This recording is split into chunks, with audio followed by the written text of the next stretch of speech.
I'm sorry. So now we had So on Thursday, that's going on Fluent and Chill with Haley. Sarah Spain coming through. That should be dope.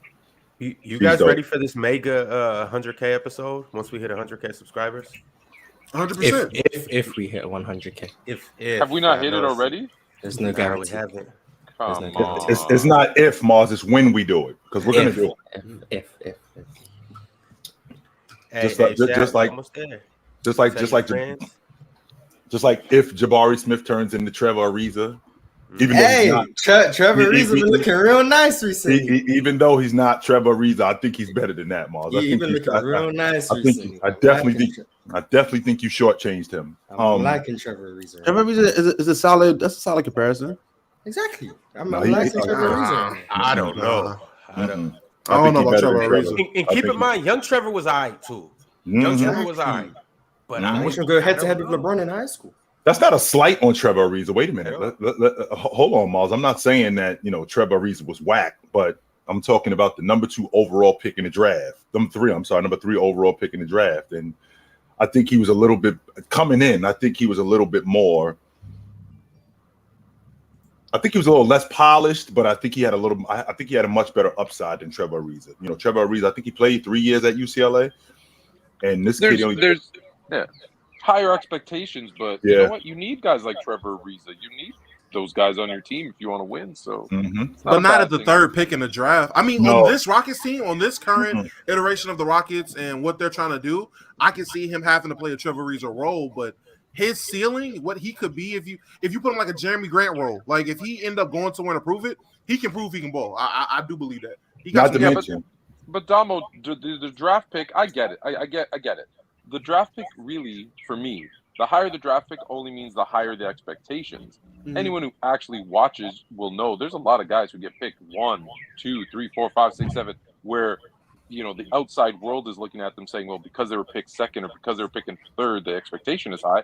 But we know they're not going to be that guy, right? You knew when Andrea Bargnani was drafted 1st overall, when Anthony Bennett was drafted 1st overall, we all knew that's not going. I don't know what the Anthony Bennett one. People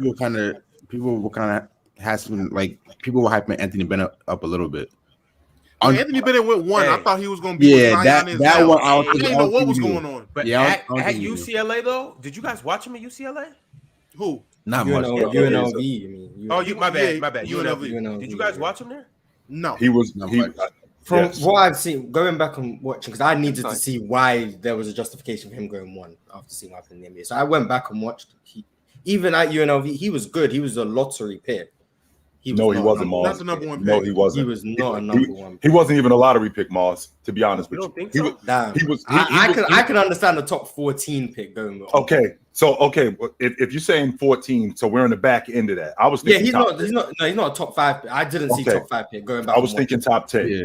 I was thinking top 10, maybe a rotation player. The number 1 overall pick, Mars, he was arguably, and you could make an argument for him being the 4th or the 5th best player in that league. Not in the country, just in that league alone. Chill, I don't know. Anthony Bennett was he did was he wowed some people. He wowed some people getting close to the end of the season and in some workouts. He wowed some people. That was it. He had some big games though too. He had some marquee moments, because keep in mind throughout the year he was the consensus number 1. I don't know at what point it was. I don't know if it was through the middle of the year, but he was talked about. Chill. I remember watching. I remember Anthony Bennett too, and he was being highlighted heavily. They were talking about him. I thought it was Victor Oladipo. I'm gonna say I thought Vic was like number 1. Well, here's the difference though, Mars. The difference is during that time he kind of had the same build and he had the same look as Larry Johnson. So the idea was, this is going to be the next Larry Johnson, even though I didn't see it at all. He didn't move as good as Larry Johnson. He was just I didn't see it at all. Watching his highlights, he didn't seem that athletic. Even his nose, he barely got off the ground. He didn't. There was nothing about him, about his game, that I said, "Oh, that's it right there. That's why." I couldn't. You couldn't find that watching his game. Now remember too, when you're the number 3 pick in the draft. We're not picking you as the number 3 pick in the draft to be the 4th or the 5th best player on a championship team. We're not. If you're the 3rd pick in the draft, you're a cornerstone of what we're doing. So, I mean, was Trevor Ariza a first round pick? No. So I'd like to think that Jabari Smith, they definitely got high hopes for him, and I do too. I'm big on Jabari Smith, and I love the fact that he's playing in the summer league, and I love the fact that he's going off. You saw him against. I know how you feel, Miles, about Wiseman, but you saw him against Wiseman and making it clear to the crowd, like, this dude has nothing for me at all. That's what he said. And that's a confidence builder moving forward. So when you're playing against competent competition, and I understand it's the NBA, but this guy, is he 19? He might be 20. Yeah, 20. He's 20. So he's barely 20, right? So he's going up against these guys to develop more confidence. And like he said, we won 22 games last year. Why shouldn't I play in the summer league? Why can't I get better? As opposed to I'm just going to sit on the sideline like I'm Trae Young or somebody, and I'm just waiting for my extension. You're not that nice. I got to get better, and that's why he's here, and I'm really digging that. I think he heard some of the chatter last year. That's what it is too. I think it's a little bit of like fire under him because he heard him talk for like the first half how he was struggling. He did pick it up towards the second half, but I thought this is a way to like prove people. Like he's like you said, he was talking James Wiseman. He's trying to prove or shut people up who was down with him last season. So I see why he's playing. I don't think this should be the. Doesn't really prove anyone wrong, but I love it. No, I know, but it's step one for him. I love the confidence. I love the game. I just don't feel like all the chatter that you got with not performing as well in the regular season or in the actual NBA. I don't listen, man. I'm not taking too much value in you busting up on James Wiseman in his fourth year playing in the summer league. Like, nah, buddy, you still got to go in the actual NBA and like do some work. I'm glad it's there. I'm not a Jabari hater. I like Jabari. Sound like you are. Yeah, you sound like a hater to me. I'm just saying, him putting 38 up in the summer league is not about to make me. If I was a hater, I'm still hating. It's not about to change my mind. So that's not impressive at all. No, which second year player. They were talking about on the game.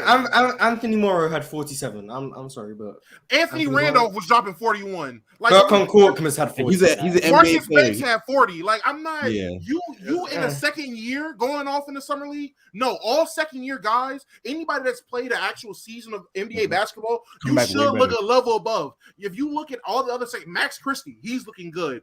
All these other Chet Holmgren, even though he didn't play.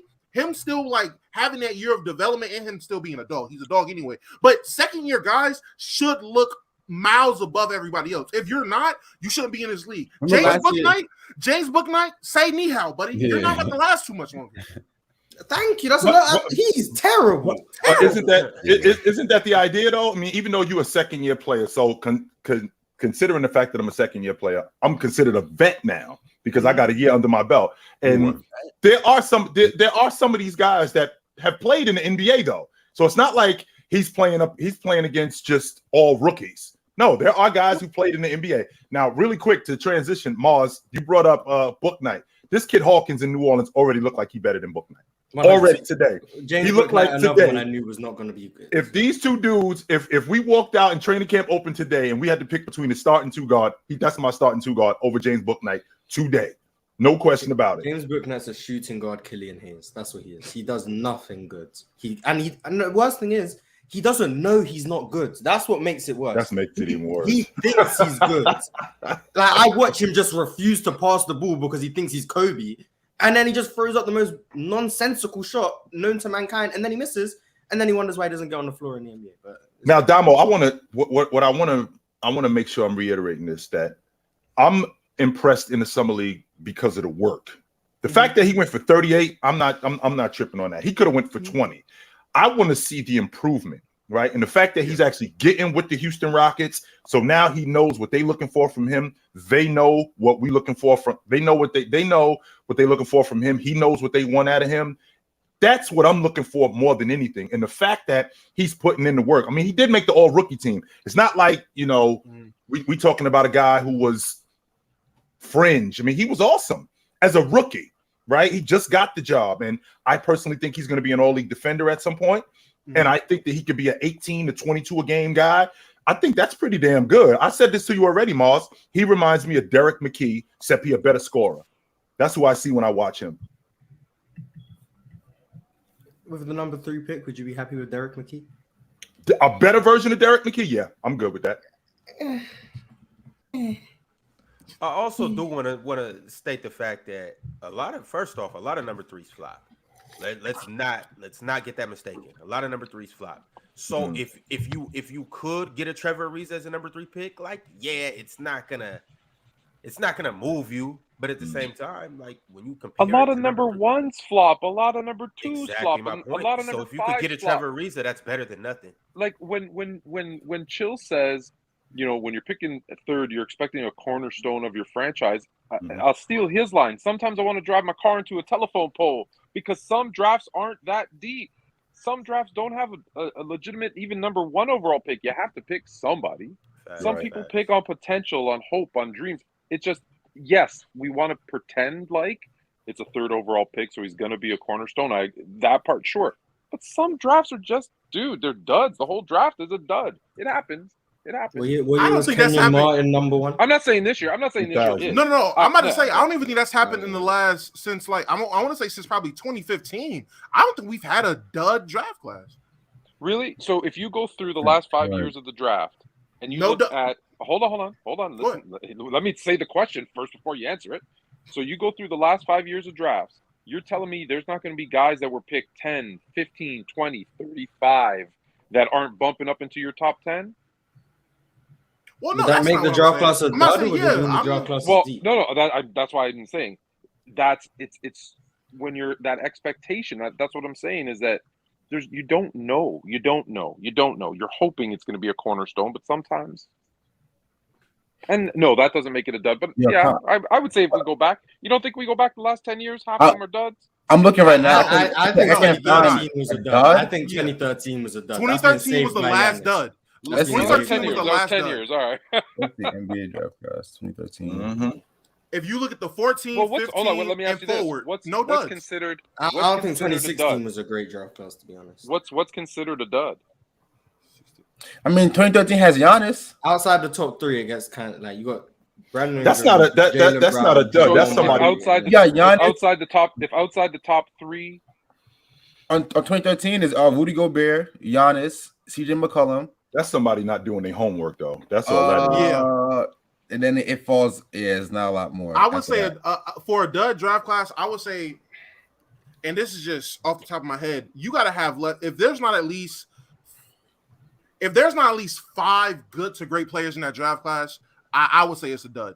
I mean, you asking a lot. Okay, so 5 good to great, good to great players. Yeah, at least 5. At least 5. So good all-star level players. So what if you get lucky? Even fringe all-star? So I was like, CJ McCollum is a good player. Okay. Yeah. So Shiloh just brought up Giannis. Wait, so 5 good players out of 6. Great. But hold on. But Giannis, right? Was that a when you talk about draft? He was what, the 13th pick? 15th. So they got lucky with that 13th pick, right? My point is it a? I'm trying to explain this in the right way. Is it a dud if the best player comes out of the lottery? Yes. I don't think so. I don't think so. Do you consider Jokic? Do you consider Jokic's draft? Do you consider Nikola Jokic's draft a good draft because you got a 2-time MVP, Finals MVP out of it, even though he was drafted in the second round? So they had no idea. They had no idea who he was going to be. So is that a good draft when you're thinking they got lucky, really, with him? That's another dud, low because key. That's Embiid and Jokic got a good draft class that year. You would say the Nuggets drafted good that year, so you would have to say that. The 9 years later we'll say that, but when Embiid couldn't play for 3 years, you would have said that 5 years later. Like once you've seen Jokic, when Embiid couldn't play for 3 years and Jokic was back up to Yusuf Nurkic. If you look back, what at were draft, we saying about the 2014? I guess time changes, but in 2 years after that Jokic's draft, second. hold on. Go ahead. In 2 years after that draft, when Embiid still hadn't played, no one was thinking Jokic was anything. Were you saying, hey, they did a great job drafting? Or are you saying, boy, those guys, not Jokic in particular, but Denver, those guys better pan out? Because if Embiid doesn't pan out, if Embiid never plays, if Embiid ends up being Odin, right? Is that a good, you know what I'm saying? Which is what we thought, by the way.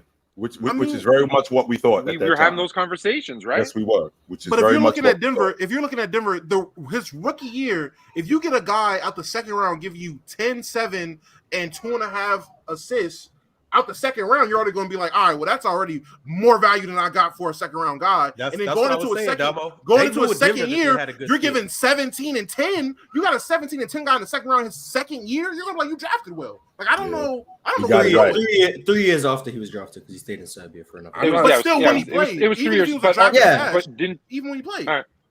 So I guess my point is that a good draft, or did you get lucky with that guy in the second round? Because no one knew. Because if anyone knew he was going to be good, they would have drafted. He was projected to be a worse Boris Dia. Well, let me ask you this question, though, Tone. Isn't that what this is? I mean, as much homework as we do. I mean, Darius Miles looked like a can't miss, 6'10" freak athlete, but you do need to get lucky on some level, right? You do need to get lucky, and you do need to have some things pan out for you. Absolutely, you have to get lucky. So a guy like Joker, nobody thought Joker was going to be that good. There's a reason why your man Ujiri in Toronto was trying to trade up. So when Giannis became available, because he saw the future and he knew what was going on with that kid. Now, he didn't get lucky because Giannis ended up in Milwaukee. So Milwaukee got lucky. I mean, we're talking about a guy in Giannis who he didn't have a car. He was like running the games, literally. He woke up late and this is how green he was. He was running to games. Like, I'm late and I'm running actually to the arena because I'm late at 18, 19 years old. This is what we're dealing with. But they got lucky with him. So half these guys in the draft, if you go look at the draft classes, like Tone, you talk about duds. If you go look at these draft classes, half of these guys don't pan out. Half of these guys you're missing. I would say more than half. More than that, yeah. And that's like 90% of the draft is, I mean, and when I bring it like if you think about it, the second round, if you think about the second round, you get one or two guys that end up actually panning out in the NBA. So that whole second round is almost completely, they don't pan out. Right. So all you need is like 3 or 4 people in the first round now to pan out, and it's half of the people drafted don't work out in the NBA. So I guess maybe that's my point, is that when you say like, oh, that third pick is expected to be a cornerstone, I say, well, you're hoping, but you got to get lucky. And maybe that's my point, is you got to get lucky because you never know. So that's why I try not to put the expectations of that third pick or fourth pick at because it's not equal. Not every third or fourth or fifth pick is the same. I guess maybe that's where I hear what you guys are saying, but this 2013 draft class, I think, is a dud. I call this a dud. Who's the 20? I don't even know who's in the 20. That was the Anthony Bennett draft. Otto Jr., Cody Zeller, Alex Len. I think that's the top. Oh yeah, the top 10 especially is terrible. The best player in the top 10 is probably is CJ McCollum at 10. The top 10 is so bad. Mars, you're bugging about 2016. By the way, you're bugging about 2016, Mars. I ain't gonna lie. I can't say 2016 is a dud. I can't. Okay, so outside of the top 3, what are we really looking at? Jamal Murray at 7. You got Jamal Murray at 7. Buddy Hield at 6. You have where is it? Domantas Sabonis at 11. You have Karis LeVert at 20. You have Pascal at 27. You have DeJounte Murray at 29. Which San Antonio stole him. Yeah, that's okay. Okay, yeah, that's okay. Yeah, and even in the second round, you got Zubac and you got Malcolm Brogdon in the second round. You talking about 2016? 2016, yeah. Jaylen Brown was in that draft too, by the way. He was in the top 3. So Mars outside the top 3. Yeah, so hey, my hands are up. Okay. Yeah, I see. That's correct. 2013 though, Giannis is carrying that draft class. Oh, 100. Yeah, 2013. Mars, I'm cooked.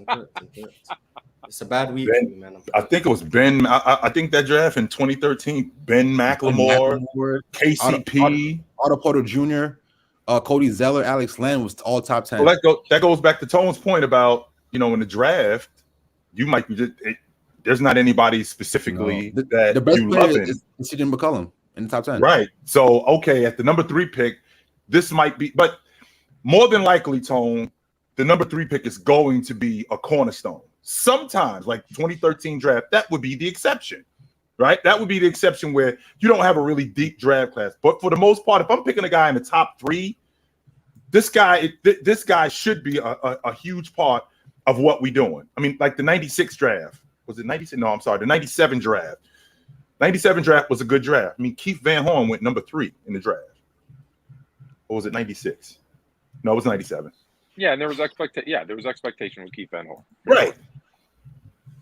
And 24, and like I said, 2013 would be the last draft I would consider a dud, because even in 2014, I would say 2014 was at worst, it was a decent draft, and I think it was a good draft, but at worst, Cat won at that one, right? Cat? No, that was the Wiggins draft. So even if you go, so the top three was Wiggins, Jabari, and Embiid, but then you have Aaron Gordon at 4, you got Marcus Smart at 6, Randall at 7, and I know Mars, you hate him. You got Dario, and again, we're talking about serviceable players. So if we're saying Jabari can be a role player draft. That's what it is. Dario Saric at 12, Zach LaVine 13, TJ Warren at 14, Nurkic at 16. You got but Damo, see, 25. and that's the thing. How many of those are cornerstone guys? Well, you can say that. No. I don't think a good draft has to be all cornerstone guys, though. Like he said, I think like serviceable NBA players, I think has to be at least serviceable NBA players. They can name multiple good role players. And so I don't think it has to be cornerstones. That was the point I was trying to make, though. Also, and I really had a question. At the number 3, what is the worst that you can accept? Is Trevor Ariza passable? If you get a number 3 pick and 10 years later he has a Trevor Ariza type of career where on a good playoff team or on a championship team, they start and they're productive. It depends on how deep you know what it is, Ron? You know what it is, Ron? It depends. It depends. Because if you pick number 3 and 10 years later you get a Trevor Ariza career, you might be saying, hey, that's really good considering that draft.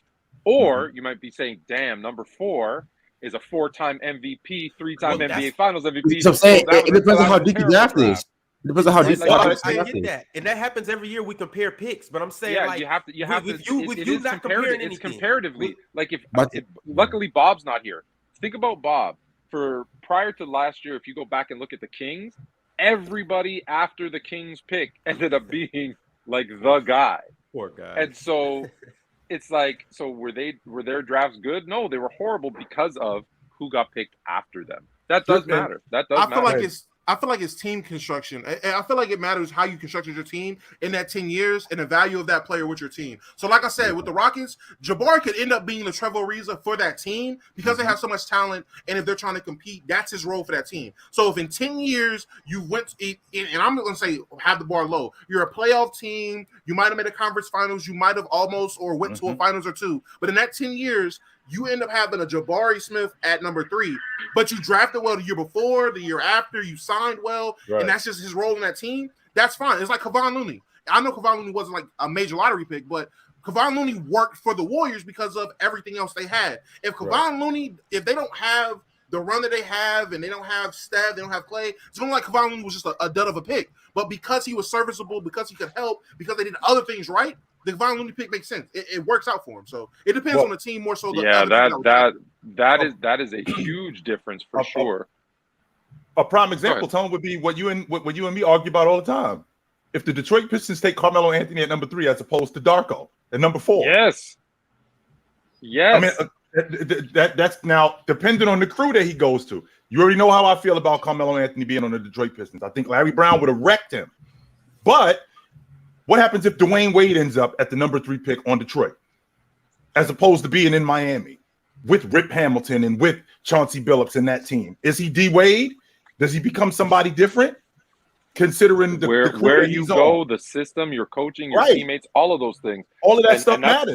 That's a great point. You know, remember what's his name? Austin Rivers. Austin Rivers was on some podcast and he was like, you know, not everybody gets to be 15 field goal attempts per game, scoring 20 some odd points a game, right? Some of us only get to go in for 10, 12 minutes a game, and we're doing cardio, running back and forth, and we may get up 1 or 2 shots, and it's a corner 3, and if we miss it, we're considered a bum, and we don't get another minute on the court. We got to hit those 1 or 2 chances we have. Right. That system and where you fit in 100% goes into effect. I still think Carmelo on the Pistons is a better player than he ended up being, but that's a different. We've already had that conversation. I just feel like a guy like Jabari Smith. It depends on how, one, like Damo said, the team is constructed, and it also depends on how they develop these kids. I love what Cleveland is doing with this kid Mobley, not Evan Mobley, but his brother Isaiah. The fact that they got him in the G League, he's not ready to be a pro yet. He's not ready to be on that level, but he looks like he's getting there.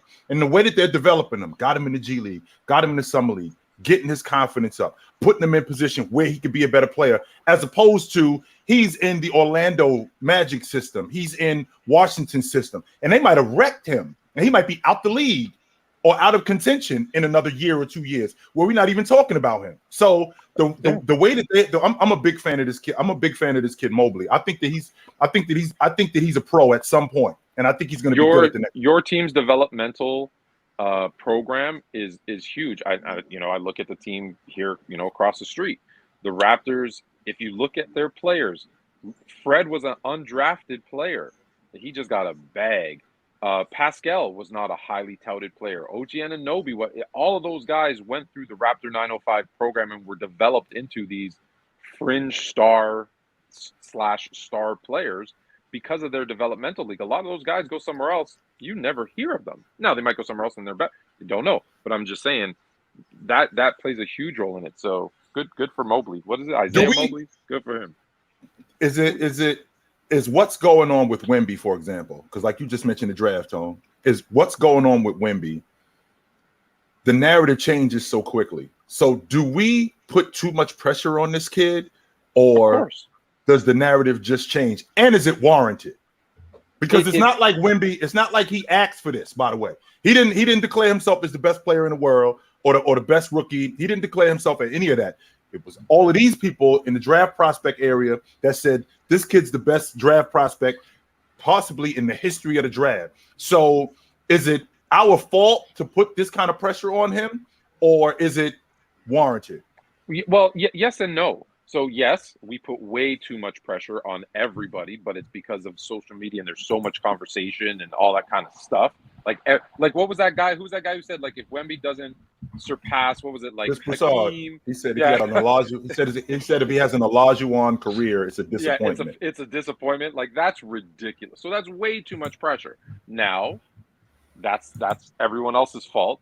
But hey, if you're getting into this, you know what it comes with, and if you're going to be the first overall pick, and this is what the career path you've taken, that comes with the territory. So yes, it's too much pressure, but yes, some of it is self-inflicted for the path that you chose, and it's a lot of them fail under the pressure, and that's which, by the way, we don't talk enough about these guys in the summer league who, even though I'm playing for Cleveland, they're auditioning for other people.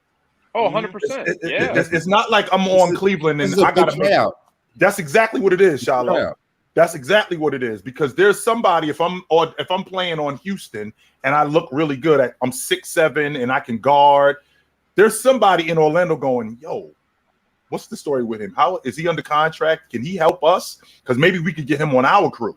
This isn't just you just relegated to playing in Toronto, or you relegated to being in Cleveland. No, you're auditioning, and because you're right, because a lot of times there'll be a player he's a point guard and he's on a summer league team that has their point guard. They're set at that position. They got 3 guards. They're good.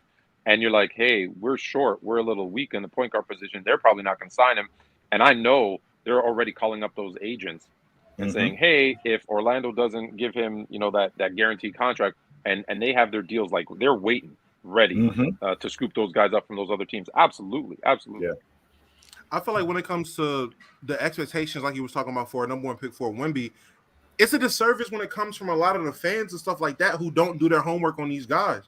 Yes, it's wrong, and it is too much expectations, because there's a lot of people who aren't setting these expectations. They'll wait and they'll hear Chris Broussard say something and be like, okay, well, they said it on ESPN, so that must be the narrative. Like, you're not even formulating your own viewpoint with these guys. I remember with the Thompson twins, I didn't watch much OTE, so that was a disservice on me, but I didn't have harsh opinions on them. But I was told that it was a clear gap between him and Ausar. Like, that was the narrative, at least from what I've heard from different people. There was a clear gap between those two. It's not. That's what I'm going to say, Damo. When you saw him, what did you think? When you actually saw those two, what did you think? When I saw him, I said, what's crazy? I had a take where I would not be surprised if, because he's playing with his brother who's on ball more, that the thought is his own ball development needs to be there, but it really isn't. That's his twin brother. They go against each other all the time. He probably has some of the same skills. He just doesn't get to showcase it. And it's looking like that from the summer league game that I've seen. He looked a lot more comfortable with the ball in his hand than I would thought, and was my expectation. So a lot of fans need to look at guys like Wemby. People thought, again, Mars said it on here, and I didn't even know, and I kept up with Wemby for like 3 years. 2 years ago, Wemby was playing in the actual EuroLeague. He was playing against high-level competition. Last year, he was playing in the French league. It's a total different league. But people were thinking, oh, yeah, he's just in the EuroLeague dominating against former pros his entire youth. No, there's a difference. There's a reason why in the EuroLeague, he's playing like a true big man. And in the French league, he's playing like AAU. And then when you go over and you go to Summer League, now you can't dribble. Now Vic is out there stumbling, falling, the ball's getting blocked every possession. It's like, oh, and then you got these people that are camping out at the venue at 3 a.m. ready to see him play. Now they're mad. I thought he was going to hesitate swing step back. No, buddy. Do your homework. Stop waiting and listening to people tell you about these guys.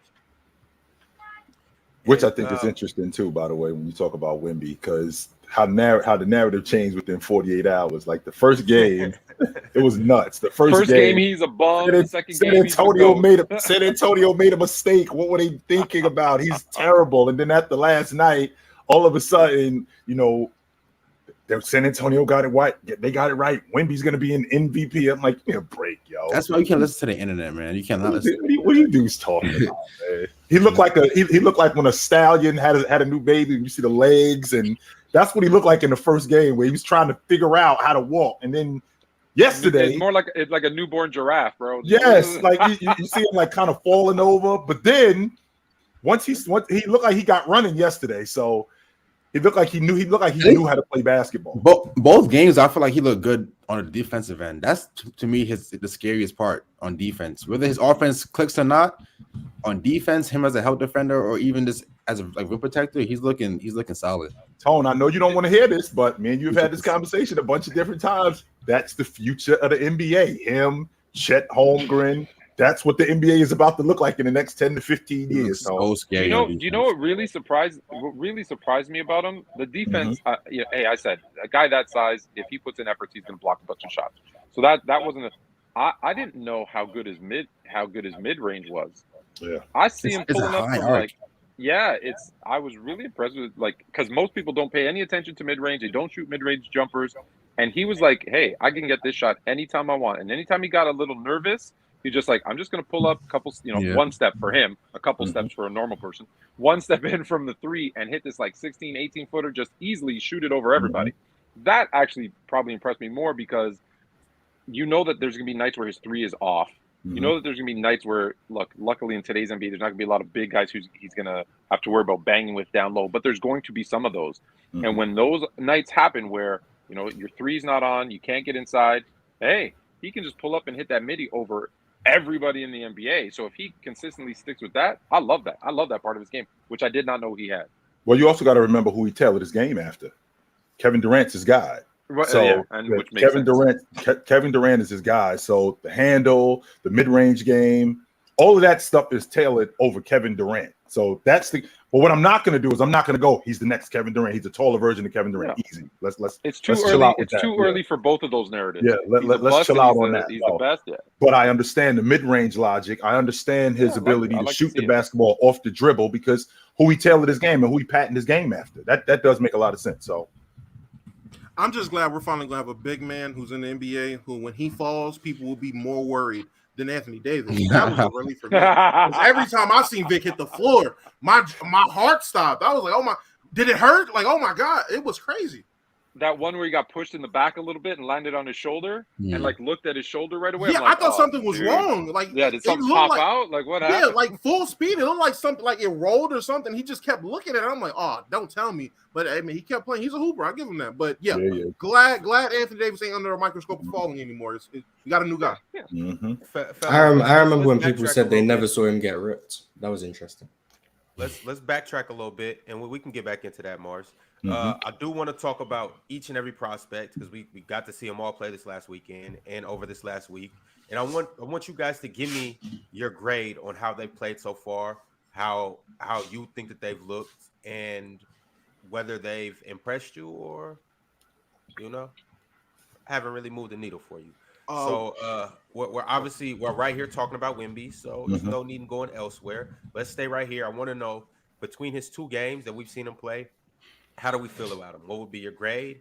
And is this what you expected or didn't expect? Chill, we could just start with you. The first game, he got a B-. Defensively, he was a lot better than people gave him credit for. He said it himself. I didn't really know what I was doing. And he still looked better defensively than everybody that I've seen in the summer league. Just still. With that being said, the next night or 2 nights later when he played, it got much better because he looked like he had a better feel for the offense. It looked like he had a better feel defensively. Like he looked like he knew about rotations a little bit better. He still got lost on in certain areas, and it still was a little bit more physical for him, but he looked a lot better in the second night. So overall, I give him an A-. Okay, Damo.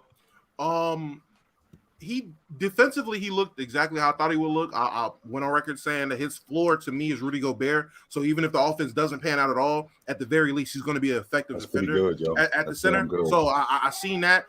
Game 1 offensively, he looked, at least to me, he looked super passive. Like he didn't really, it wasn't a lot of intentions what he was doing. He looked like he was just out there getting a feel of things. And that's what it was. Game 2, he looked more decisive. He looked like he was going with more intent with his shots and what he wanted to do. That came after getting dunked on and you know, put on a spectacle. So I'm glad he got that. He had that dog in him to be like, all right, no, let me show y'all what I can do. So game 1, I'm giving him a B because it was strictly defense. Offensive game wasn't there. He was letting everybody else work. Second game, I'm giving him an A-. I liked it. I like what I seen from him. Defense and offense was there. He was picking his shots. He was selective. He wasn't lackadaisical. He was getting to his spots and getting the ball and doing what he had to do. So that's what I would go with. Okay, Shiloh, I see you got the background and everything. Yeah. How you feeling about Wemby right now? Like I said, game 1, he had good looks, but he just was missing the shots. I feel like you could tell he was nervous, had the nerves first game, you know, in the NBA technically. But both games, I feel like I knew he was going to be good, but just how mobile he is on like the weak side defender, he's a problem. He had like 3 blocks in the first half, and they all looked easy. The first game, I'll give him a B- because even though he had good looks, he missed a lot of his shots, but on the defensive end, and brought the grade up. In the game 2, he was still did on the offensive end, and then defense was still there. So if I had to combine both, I'll say I give him a B plus B, because even though game 1 he had a bad offensive night, both games defensively he looks real good. So I give him a B-. Okay, B-. cool. Fluent. Thoughts on Wemby? Look, these guys they're all right. They're saying A's and B's based on playing against summer league competition. And that is accurate based on playing summer league competition, A's and B's. He's surprising a bunch of guys. I'll say the stuff that impressed me first. Defensively, I agree with everybody, but he's also surprising a lot of guys. I see him, you see him block a 3, right? Tip a 3. You're seeing guys as he's contesting or shooting air balls because they're having to shoot it higher and put in more arc than they're used to, and they're misjudging the distance and they're shooting air balls. So he's affecting people's even outside shot more than they would expect it because he is so tall, he's so long. So in summer league, I agree. B, kind of a B because of its offensive struggles in game 1, an A in game 2. But I'll say for how I see him doing in an NBA regular season, it's still an I. It's still incomplete because he still looks like if a big guy gives him a little hip nudge, he's going to fall over, right? If you stay low on him, you're still going to be able to power past him, through him. So it's still incomplete for me in the NBA game, but as far as the 2 summer league games go, I agree with everybody else. Kind of BA over the first 2 games. Okay. Mars, your thoughts? I'm gonna hold him to GOAT expectations because that's what I was told. So, game 1, I saw someone who couldn't dribble, couldn't hold on to the ball. I saw someone get ripped when I was told that had never happened before. That wasn't true. I saw someone get the ball taken out of their hands when they get rebounds. I saw someone when they try and drive get knocked off their spot by about 17 feet, which is kind of not something you want to see. I saw someone who could block some shots. That was nice defensively. Good defender. I also saw Brandon Miller cross him over. Not great. But they won that game, so credit to him. They won the game. He shot terribly. His handle isn't good. He can't get where he really wants to go on the court consistently. That wasn't good. Game 2, offensively, he looked better because he was putting the ball on the floor less. They were running him off of pin down, so he didn't really have to put the ball on the floor. Because when he did, he fell over and got the ball taken from him again. So they made sure just not to do that.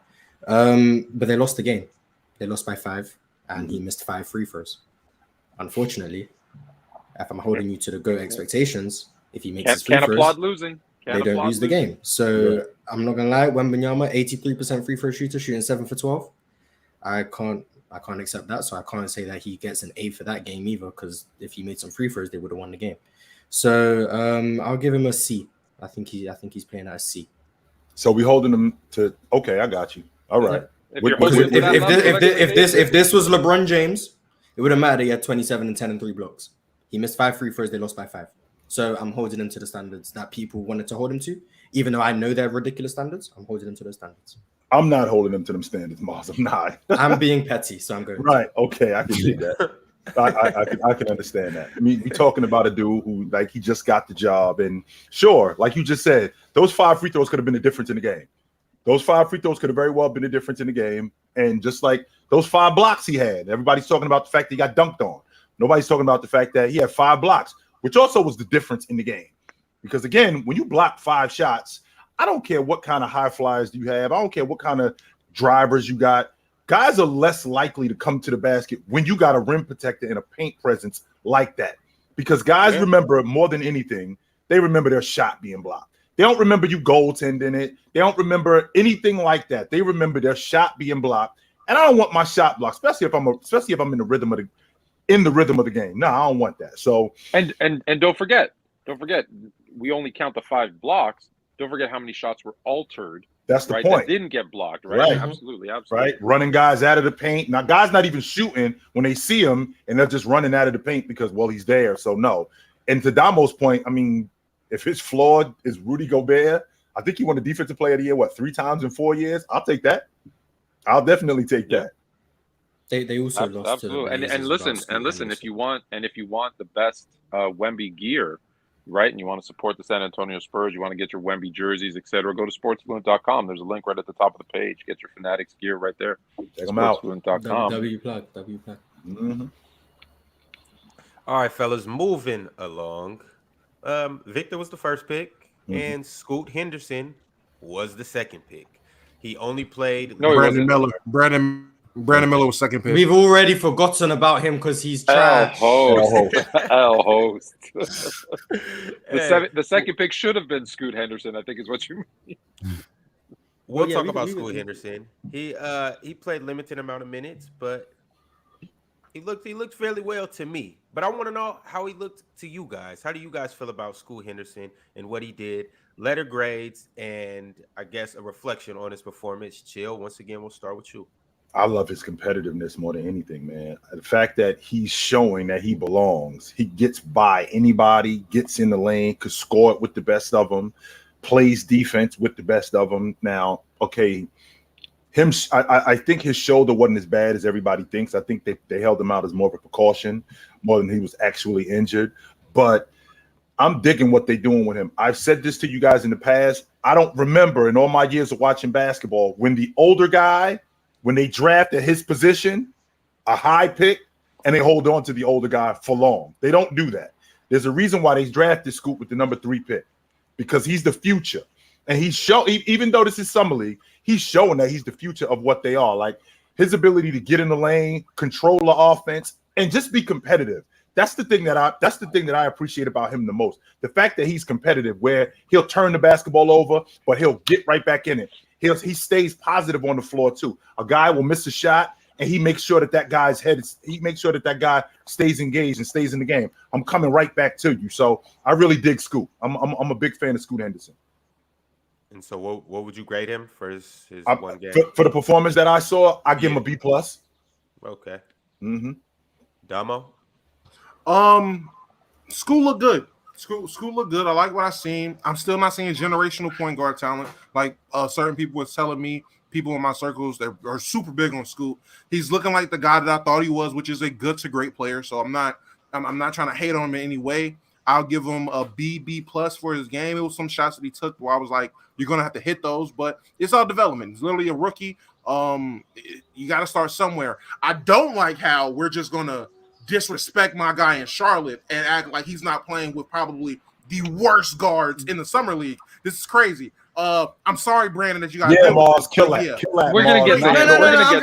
I'm trolling. We'll get to running. We're gonna get there. Although I will say the San Antonio Spurs guards will like to have a conversation because I don't know what Malachi.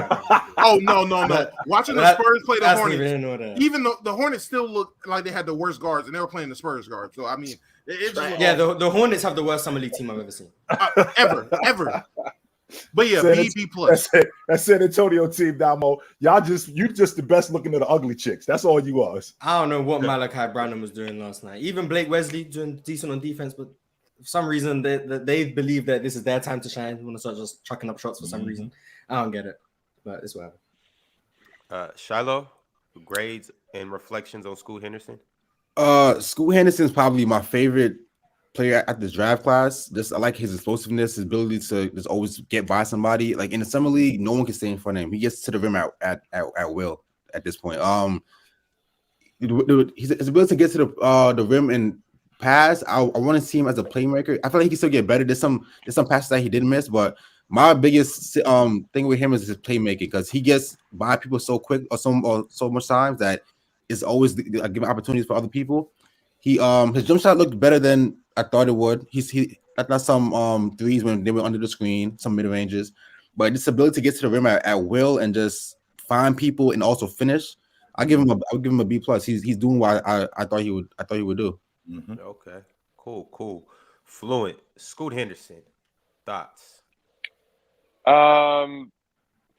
He's as advertised.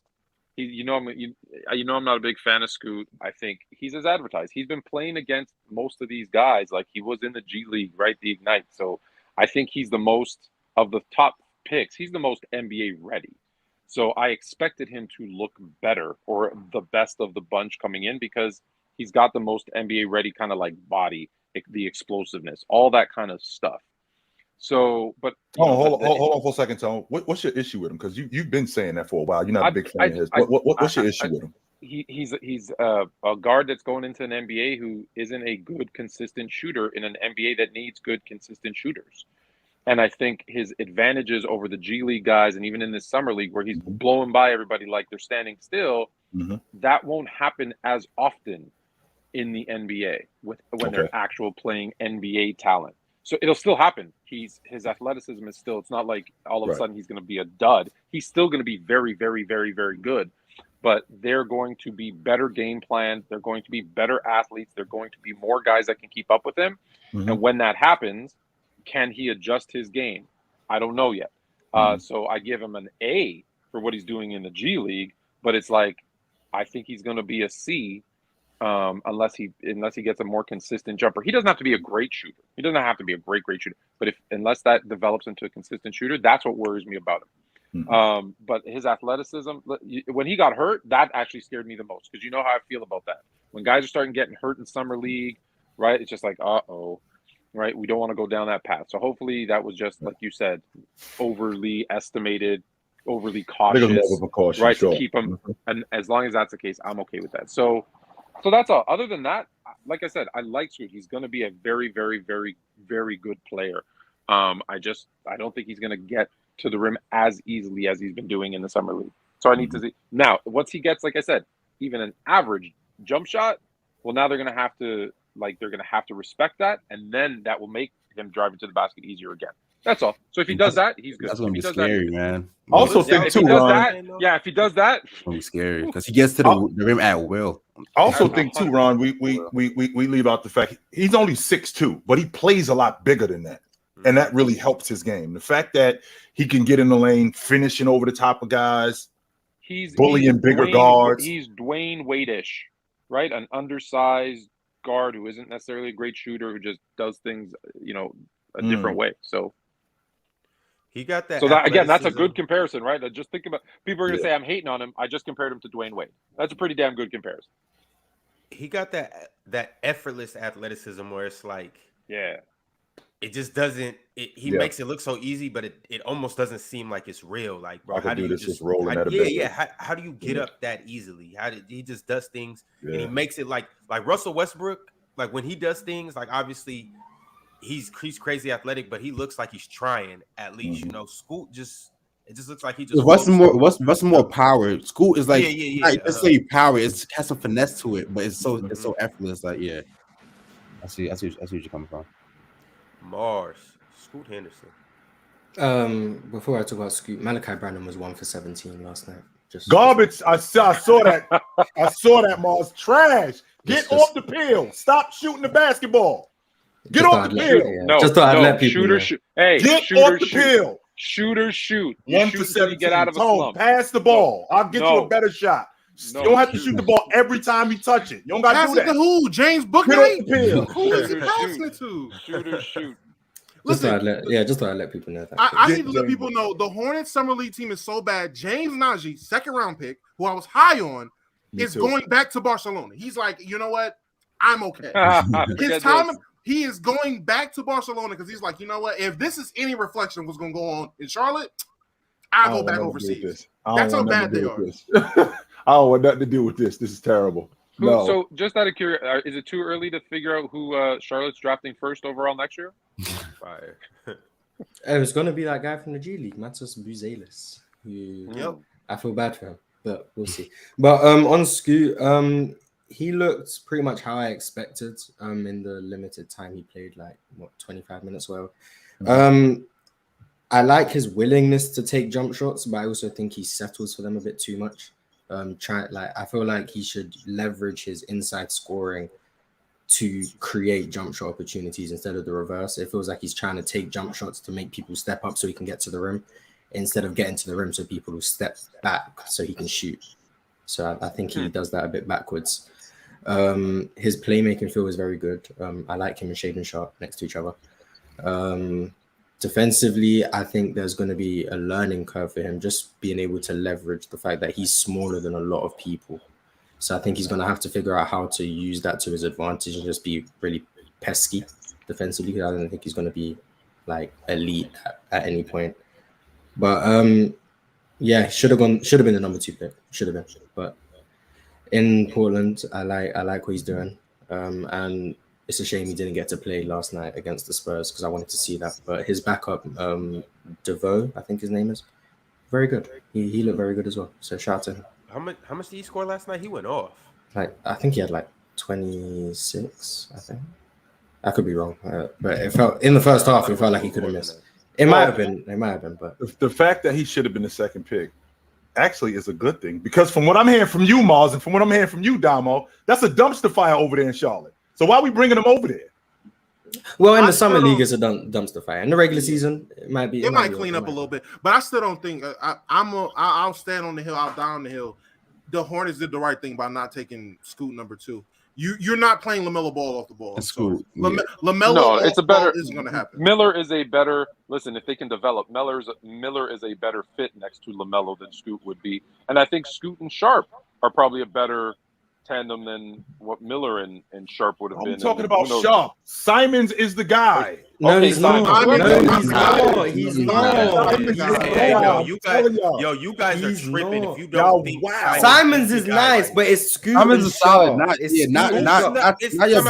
Simons will either be traded or he'll be a bench player. It's not better than Simons today, and it's not a chance that he becomes as good as Simons is right now. That's fine, but Simons is the odd man out in that build. He's either coming off the bench. You said Scoot isn't going to be better than Simons. It's a chance that he doesn't become as good as him.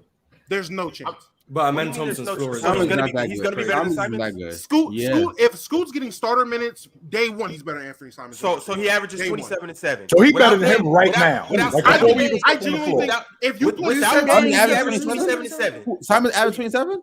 Without Dame. For a stint without Dame, he averaged 27 and 7. I think it was but you don't even need to average 27 and 7 to be better than Anthony Simons. He's the worst defender in the NBA. He's the worst defender in the NBA. He can't finish. He is. No, I promise you. I promise you. Anthony Simons defensively is worse than Damian Lillard. That says a lot. But Anthony Simons is the best player in the Blazers today. No, he's not. No. Jeremy Grant is better than him. No, yeah, No, Jeremy Grant's no, better. he's not. No, he's Jeremy not. Grant's better than Simons. No, he's Wow, not. you serious 1,000% now? Jeremy Grant is better than Anthony Simons. And I like Anthony Simons. Last year, I was saying Anthony Simons was better than Jordan Poole, and he still is. But he still can't finish at the rim for someone as athletic as he is, which is very weird. I don't understand why he can't finish at the rim better. I think it's because he's not very strong. His pull-up shooting, very good. I respect that. He's not a great playmaker. He just has the ball in his hands a lot without Dame, so he gets a few assists, but he's not a great playmaker. Not really a tremendously willing playmaker either. Scoot Henderson is a better playmaker, more willing, better passer, better getting downhill, better finishing at the rim. Anthony Simons is a better shooter, but then you put him off the ball, and for me, Shaedon Sharpe is just going to be better than him. Maybe right now, Anthony Simons is better? Sure. Long term, Shaedon Sharpe, 20 years old, is going to be better, and that's why they're going to build around him. They're going to use Anthony Simons like the Heat used Tyler Hero. He's going to be a sick man. Or they're going to trade rotation guy. No, he's going to be a sick Mars, man. you wild. There's nothing wrong with being a sick man. Manu Ginobili became a Hall of Famer being a sick man. I'm not saying that's the role he's going to be. I'm not saying that's the role he's going to be. But I'm looking at Simons, and I'm looking at what he is becoming as a scorer. I'm looking at what he's becoming. Like you say, he don't finish at the rim. I mean, I was at the Trailblazer game when they came down here. I forgot what year that was. And he was like in year 2, and he's dunking on guys, right? So there's a reason why they signed him to an there's a reason why they signed him to an extension. They signed him to an extension because he's the future of the backcourt. That's why they got Scoop. Now, I think future of the bench. I think Shaedon Sharpe, the ridiculous athlete that he is, right? The ridiculous athlete that he is, and ball handler that he could be. Now, when you're talking about Scoot and Simons in the backcourt, that's your backcourt of the future right there. Now you want to build. Now you want to build around Shaedon Sharpe. Also, that's great. But to sign Anthony Simons to an extension, you're actually telling everybody Scoot and Simons are the future. And he has actually played better, which you just mentioned, off the basketball, which is why they got Scoot, because now that's going to enhance that even more. The fact that he's going to play off the basketball, and Scoot's going to set him up even more. That's why I'm not really ready for Dame to move on just yet. I'm not ready for Dame to move on just yet. Why is that? Because why you not ready for Dame to move on? I'm not ready for Dame to move on. It's the same reason why Patrick Mahomes had to sit behind Alex Smith for a season.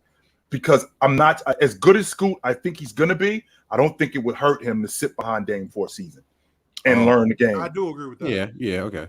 How is Jeremy Grant not on the poll? He's the best player on Portland. I'm talking about those three.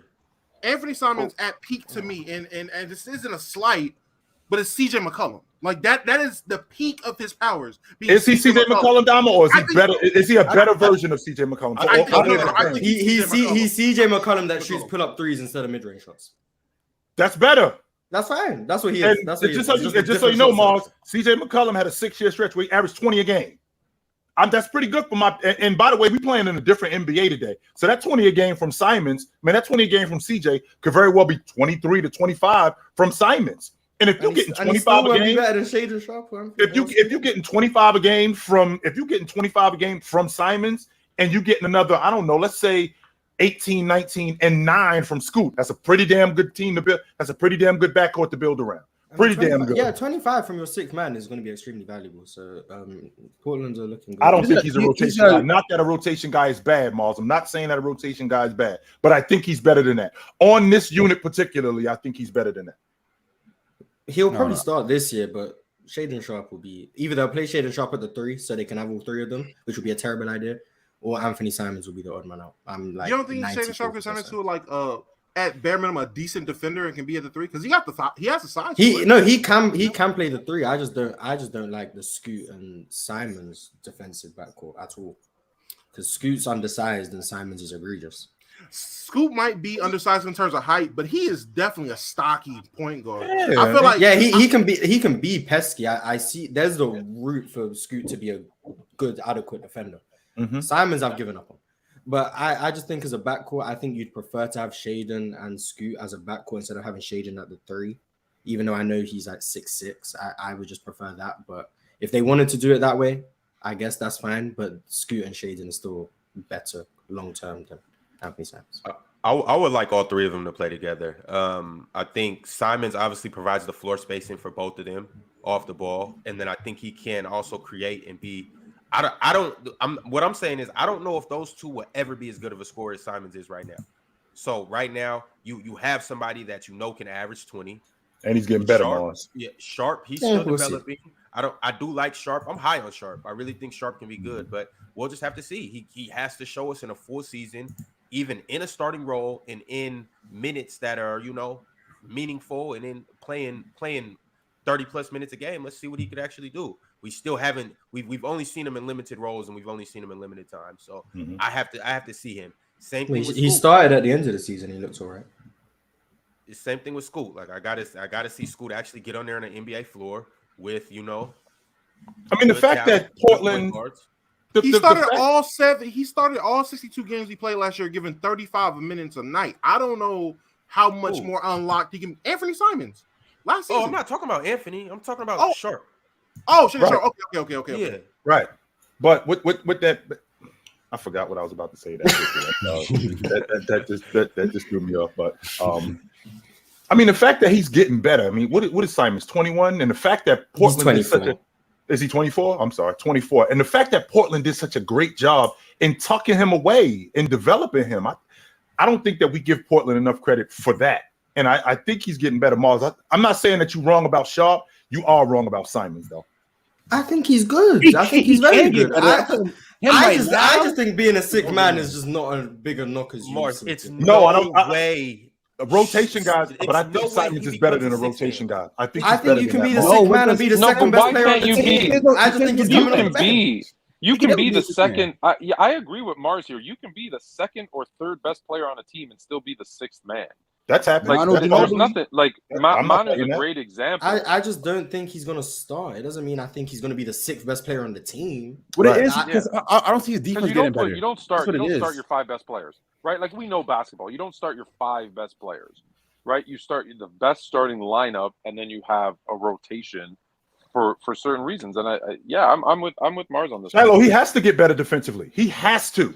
Being in that Western Conference, which is a nightmare. Do you think he's? I just don't see the tools to get better. What he has to do and what he will do. Yes, I don't see the tools. Yes. He's been in the league for 5 years. How much more time are you gonna give him to be I don't see it getting better. Well, you already and you dudes know how I feel about year 5. This is and you already know how I feel about year 5. By year 5, this is probably who this dude is, right? You're gonna have some better. Yeah, he's in. Last year was year 5, so he's a better defender. Here's the difference, though. We haven't really seen. Here's the difference, though, Mars. We haven't really seen. Like, it wasn't like he walked in the door and played right from the beginning. Yeah, because he wasn't good enough. He was a kid. Now, he wasn't good enough as a kid. You're telling me he was the worst defender in the league, like worse than Luka, worse than Trae Young. He is not that bad. There is effort one there. of the worst. No, you told me he's the worst. You said he was the worst. But I'm okay. Recanting. But even still, he does give effort. I have a lot of praise for guys who, because again, we're watching a league which is the most skilled, I suppose, the most skilled and the most athletic league of this time. So you're going against guys who are buckets every night. It's very difficult to slow anybody down. Now, a guy giving effort, speeds them up. Well, I don't know if he's speeding guys up. So if a guy who gives effort, a guy who gives effort like Simons is, he's gonna get better. He has to, and I think he will. Not necessarily. There's a lot of guys who we'll see. If he does get better, then maybe my opinion of him will change. But as long as he's this bad defensively, I don't see him. And even how he scores, like he doesn't finish. He's not a good finisher. So unless he develops his finishing, I don't know. I think this is what he is. Here and saying anything. I think this is what he is. What is a good finisher? As far as I know, the game plan for Anthony Simons is force him downhill. That would make me believe he's probably not. He's in contact. He's not in traffic. He's not a good finisher. So what you're trying to say is Anthony Simons just puts up. He just jacks up a bunch of shots and just miraculously gets to 27. He's a good shooter. No, he's a good shooter. He's a good shooter. No, he's a very good scorer. I mean, I said pull up threes. He's very, very good, and I give him a lot of credit. And I think he studied Dame because he's great coming off like curl screens and pulling up or just off the dribble off the high pick and roll. He's great. Now, when you force him downhill and he doesn't have a full head of steam and he has to finish through people, he's not great. That's all I'm saying. Saying a player has flaws is not hating on a player, by the way. I've watched him play in person numerous times. I've watched him play on TV numerous times, and he didn't look like it wasn't just like every time he was driving to the basket, I was like, no, Anthony, don't shoot. No, Anthony finishes at the rack. He'll go and dunk on you, like Chill said. He's good at drawing fouls, From what I've seen, he's not bad at the rim at all. I don't see the foul drawing that you see. That was the least of my concerns. I just think him and Scoot are the future of that Portland Trailblazers backcourt, and I think that those two guys are the guys that they're going to build that unit around. I see what you see, Mars, and Sharpe, but I just think that Trailblazer team, the way it's going to be constructed, that's why they drafted Scoot, is to build that unit around those two guys. The only way I can see them trading and coming off Simons is if they want to sell high. That's the only way I could see that. Hey, but he'll be a great sixth man for them, and I'll be very happy with that. Very happy. If that happens, Mars, I'm sorry, real quick, Ron. If that happens, Mars, kudos, because again, I don't want to make it sound like a rotation guy is bad, because there's plenty of rotation guys who are awesome. In fact, you know how I feel about rotation guys, Bobby Porters, guys like that. I'm a big fan of rotation guys. I just think Simons is better than that. I thought Manu Ginobili was better than that. All right, so the number 2 pick of the draft, the real number 2 pick, Brandon Miller. Thoughts and grades for him? Chill, we're going to start with you. The first thing I thought about when I watched him was he just looked like a fish out of water. He looks like he has no idea what he's doing. He's dribbling into double teams. He's shooting bad shots. Is that a reflection of the unit that I'm on, or is it a combination of the unit that I'm on? Plus, I don't really know what I'm doing, because he looks out of sorts. When I watched him at Alabama, his game looked a lot smoother. He looked a lot surer. He looked more sure of himself. Here, he just doesn't. He looks out of sort. He doesn't look like he knows what he's doing. But the flip side to that is, when I watched it, I immediately thought about, well, he's not going to be playing on the ball as much when he plays with Lonzo. When he plays with LaMelo, he's not going to be playing on the ball as much. Not only is he not going to be playing on the ball as much, he's going to be out in transition a lot, where LaMelo is going to find him and get him easy buckets, which is going to boost his confidence, right? So that side of it, I think, is good. But in the Summer League, which Damo already alluded to, doesn't help for the fact that I'm playing on probably the worst Summer League team in the last 10 years that I've seen. So it doesn't help. But somebody got to lead a bad team in scoring. Somebody got to lead a bad team in rebounding. So I would think that it would just look a little bit different. For him, C-. That's very kind of you. Damo? Mars, that's definitely. I definitely agree with you. I'm gonna say he's looking about average out there, but yeah, I feel like it's a big reflection on the guys that he's playing with, and the fact that there's literally no direction with that team. That is probably one of the worst Summer League teams I've ever seen in Summer League history, and that says a lot.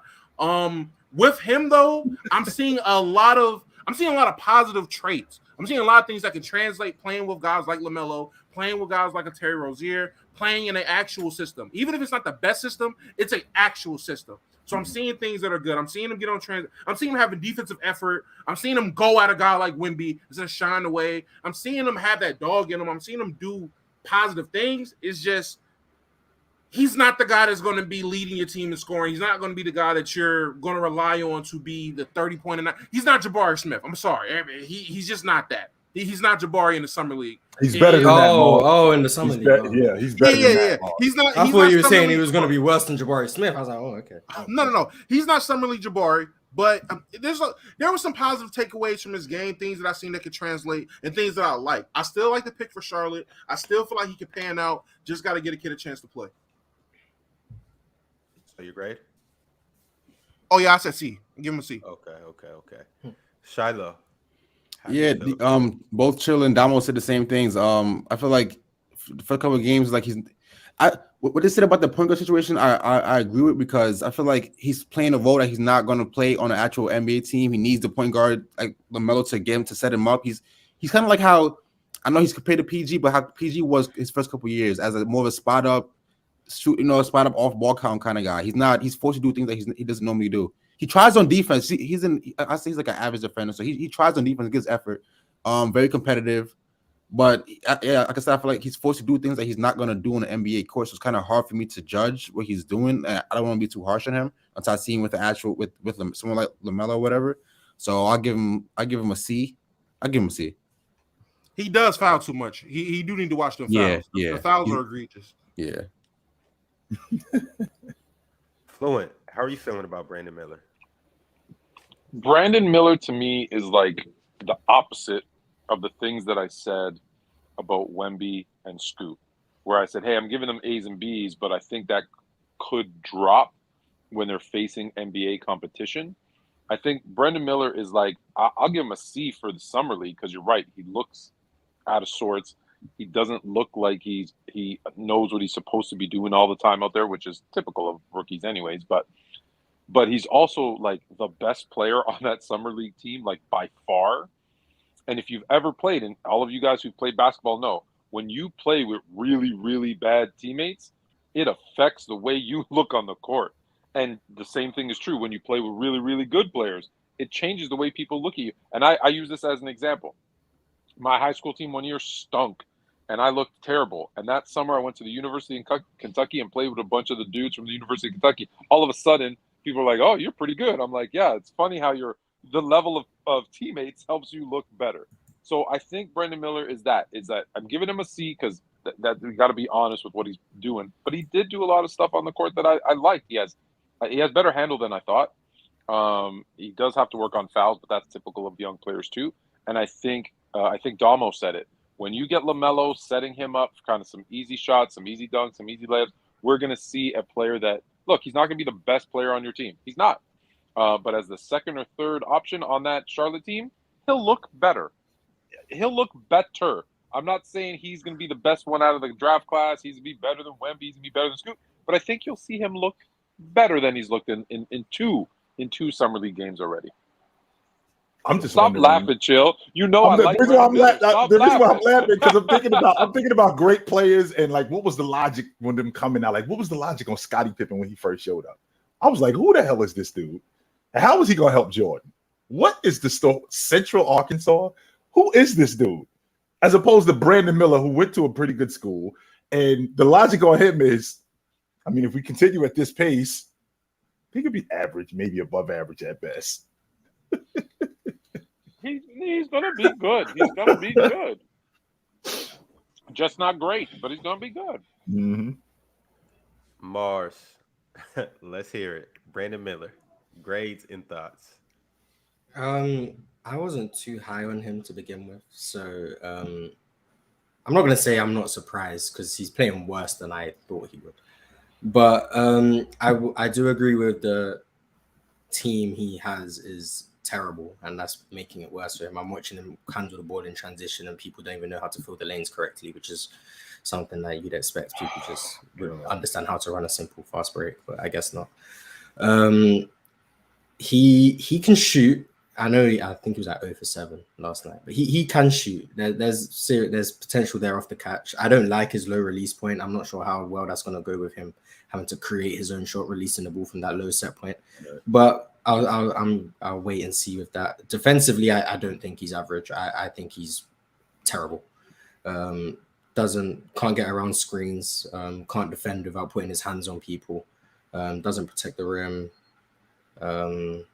I don't know what he really does well defensively, to be honest. Even if he tries to make rotations at the rim, he just slides out the way so he doesn't pick up a foul. Doesn't really do anything there either. He's okay as a passer. Like I can see, like he can read the floor pretty well. He just has clowns on his team, which give him a few turnovers that are unwarranted. So I want to see him in the NBA with some competent pieces. I want to see him next to LaMelo. I want to see him next to Mark Williams. Terry Rozier. I don't know if Gordon Hayward's still going to be there. I don't know what the plan is, but I want to see him around an NBA structured type team before I start just criticizing him. But I'm still not crazy high on him. I don't like his ability to get to the rim and finish. I don't like his in-between game too much. I just don't think he's a number 2 pick worthy. But I gave Wemby a C, so I kind of have to give him a D- because Wemby got a C. So I'll give him a D-, but I think he'll be okay in the league. Mm-hmm. Cool. Yo, Ticket, what's going on, brother? Oh well, he don't want to talk to you. Yeah, he don't want to talk to you. I'll host. Cool. Facts. All right, moving along to the very next prospect. You all ready? John Wall, right? Yes. There we go. Yes, to be precise. But hold on, let me ask Ticket about Victor, Scoot, and Brandon. Ticket, can you give us grades on all three of these guys? Well, the other two dudes, they hurt, so they get an F off the rep. Everybody said it was going to be Victor that was going to be hurt, but it's them dudes that's hurt. I mean, you get hurt the first summer league game. I mean, bro, what's going on with the injuries in the NBA, bro? You got dudes low managing the summer league, man. I just because of injury. Like I said, man, I don't know, man. It didn't used to be like this. I'm not used to this new age stuff. Like you sprain your ankle, you hurt your whatever, you back out there the next game, man. Now a month ticket. They got him listed as 3 to 4 weeks. A month. Yeah, like you sprain your ankle, something like that. Now you done for the whole summer league. Like I ain't with these dudes. Like I like Wemby. He get an A+. I'm gonna tell you why. He didn't make no excuses for how he played bad. He just said I ain't know what I was doing. He told the truth. And it's rare that you find guys like him who's so grounded and stuff like that who just tell you the truth. He said in the first game, I ain't know what I was doing. You know what I'm saying?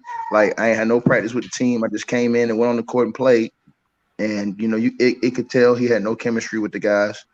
They were playing by themselves, or I should say, apart from him. And it showed. But I think that Pop and them got on their ass after that first game, and really, you know, got into the summer league coach and got into them because you could see last night it was a lot better. He just needed a second to be out there on the court, get comfortable, and then I think he was all right. So I give him an A because it's hard to bounce back with all the scrutiny he was under after the first game. I mean, an average person could have folded under that. You know what I'm saying? If he would have came out and put up another dud, they'd have really broke him. And he had a lot of pressure on him based off the way he played the first game. Everybody was suspecting him to come out there and be a world beater, and he wasn't. And so that's just, man, like I said before, man, I like everything about him. After the game, he said they asked him, did he think the fans would like his performance? He says, well, we didn't win the game. And so, yeah, summer league, but you want to win. He got a winning mentality already. I like that about him. He's a humble kid. They say he didn't go out to the parties in Vegas because he wanted to get some rest and be ready for the game. I mean, bro, the Spurs made the right pick. Everybody that's hating on the cat, man, it's disgusting, Ron. You know what I'm saying? The dude got skills. He obviously got skills for a 7'5" guy. You got guys like Mr. Mass running around here saying he got slow feet. Bro, he's 7'5". He's 7'5", bro. You sound ridiculous. And this is the reason why you'll never be in the NBA front office. You guys sound ridiculous with the stuff you're saying. This guy's 7'5", not 6'5", 6'3". He's 7'5". So no, he's not going to be Speedy Gonzalez. But guess what? He has great moves. He has nice footwork. He has great passing ability. If he's playing with NBA cats, they're catching and finishing that. You know what I'm saying? With dunks, the passes he was making, especially in the first night, passes he was making, they weren't even ready for them passes. The fact that he can get it off the board, push the rock, and then set up the table for everybody else. Yeah, and then everybody says, oh, they're just going to be plucking him. I don't see that. I do see him being able to get off his dribble. It's just that he's not going to be able to try everything that he want to try. He's still going to be able to get to his spots, pull up, fade, hit. He showed me he could hit all. He could do all that. He showed me he could hit the three. He showed me he could hit the pull up, mid-range J. He showed me he could draw fouls. He showed me that he's aggressive. He showed me he got heart. I like it, bro. To bounce back, I don't care that it's summer league. I'm watching the player. You know what I'm saying? When you're watching these, you looking at him. So I give him an A+, even with the first bad game, because it ain't how you start, it's how you finish, how you bounce back. He bounced back from that strong. The other dudes, they get an F, bro. Them dudes got hurt the first game, man. I mean, come on, bro. Brandon Miller didn't get hurt. I like them, man. I ain't gonna lie. I like him and Scoot. I like both of those guys. They good players. They're really good players. I think it's gonna be a good draft. But to get hurt, both of them dudes got hurt in the first game, bro. I'm like, man, I think they holding. To be honest with you, Ticket, I think they holding out Scoot for precaution. I don't think that. I don't. If they asked him to play, he would play. I don't think it was that bad. No. But I'm saying I got a problem with that though. You know what I'm saying? Like, why are we doing this to young kids? Like, I got a problem with that. They're the ones supposed to be playing. They starting that mode now to where we holding you. What you saving them for? You know what I'm saying? You got to play. Listen, I always live by a rule, Chilltown. You go out there and play, you either going to get hurt or you ain't going to get hurt. I mean, them trying to hide around it don't make it no different. Kids grew up playing every single day anyways. You understand what I'm saying? They're going to play every day anyways for free. Most of them, if they love basketball, even when they're in the off season, they're going to play every day. So why are you holding them back from playing against real competition, what they need to be playing against? That's they ain't been at the YMCA. Half them guys going to be at the Y this summer, or what you call playing pickup, until they season get ready to get started. And so when we hold them out of summer league games, come on, bro. People paying their money to go see them games. People paying $100-some to go see a summer league game. You hold the kid out, man. This is why I don't be respecting this stuff, bro. Real honest. Be honest with y'all. It's $1 million investment, and this summer league competition ain't real competition. Well, so no, well, you gotta understand. I don't want to risk making something even worse, or especially if I know for a fact I have a season coming up that I want to play in. And again, in 3 months. This is a new commodity. I just put money into this investment. This is a business at the end of the day. This isn't just 90s, 80s basketball where if it ain't off the bone, you ain't hurt. No. Well, that's not 90s. What am I saying? 90s, 80s. I can go to 2000s too. I can go to the 90s, 2000s. It's just the guys played, bro. The great ones all played. You know what I'm saying? And that's through Jordan, Kobe, LeBron. All them guys played summer league. Them dudes love playing basketball. It was like, even they was nicked up sometimes.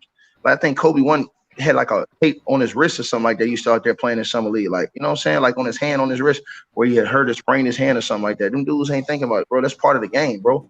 You know what I'm saying? Like if it ain't something that's serious, that's torn out or something like that, and you can play, you play. Damo, I can appreciate the investment part. That part I get. But like for example, Ron, you just brought up a man. His feel for the game is the separator for me. But him rolling his ankle, he could have done that in a pickup game at UCLA. He could have done that anywhere. He could have done that working out with the trainer. That's not something that, he rolled his ankle in the summer league game, so we got to get him out of the summer league game. Well, what happens when he rolls his ankle in December? So now we're going to sit him for a month again? Or are we going to put him back on the floor when he's ready? I mean, what's going to happen then? Phil, so stop right there. Damo, you see what Chill just said? That's what I'm talking about is the mentality, bro. They instilling the wrong mentality into him.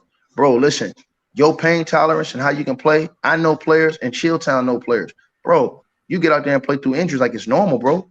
That way your body starts functioning that way. That way you're able to play through little knick-knack injuries. Nowadays, what it is these guys are sitting these dudes out for every little nick and scratch. And what it does is it builds up a mentality that, oh, well, if I got a little injury, I can play, but I won't play.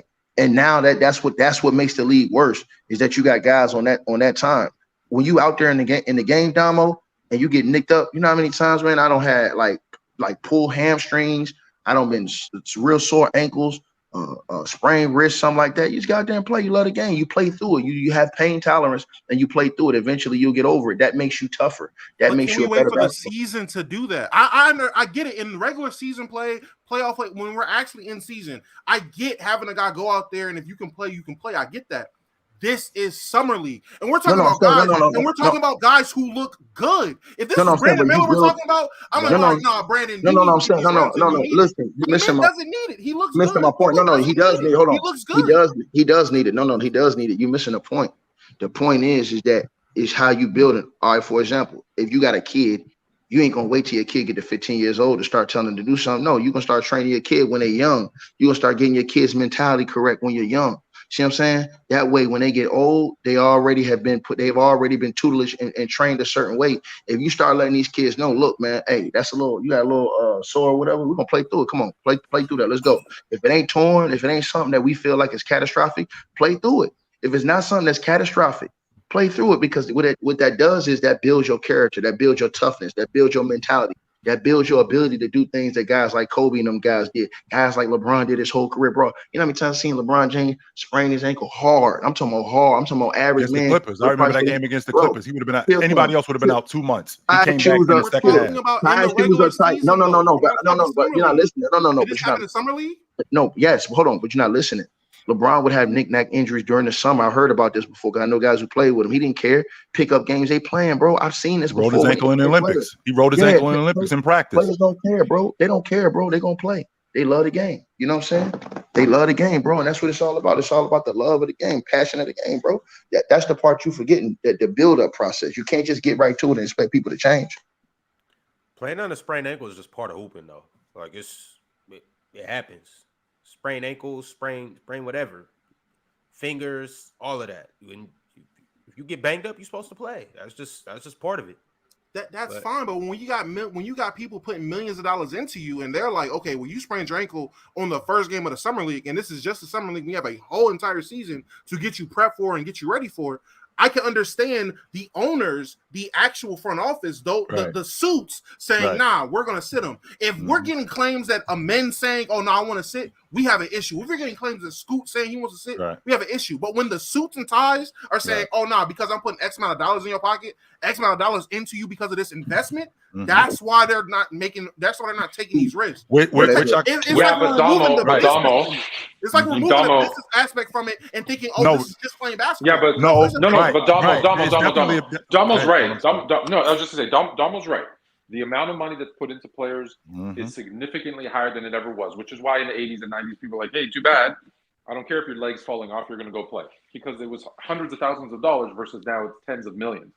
But what Ticket, I feel, is trying to say, and I agree with him on this, is as a player, as a kid growing up, as a professional in college, if every time you get hurt, and yes, it might be the suits that are forcing you to sit, but if every time you get hurt, you just sit and let it heal for however long, those things then take longer and longer to heal, and then you'll always be hurt. Versus if you hurt yourself, again, not serious, I'm not talking about a broken leg, but if you go out and play on it, your body will heal faster, your body will adapt, your body will become stronger. There's a reason they say when you break a bone, after it's healed, it comes back stronger.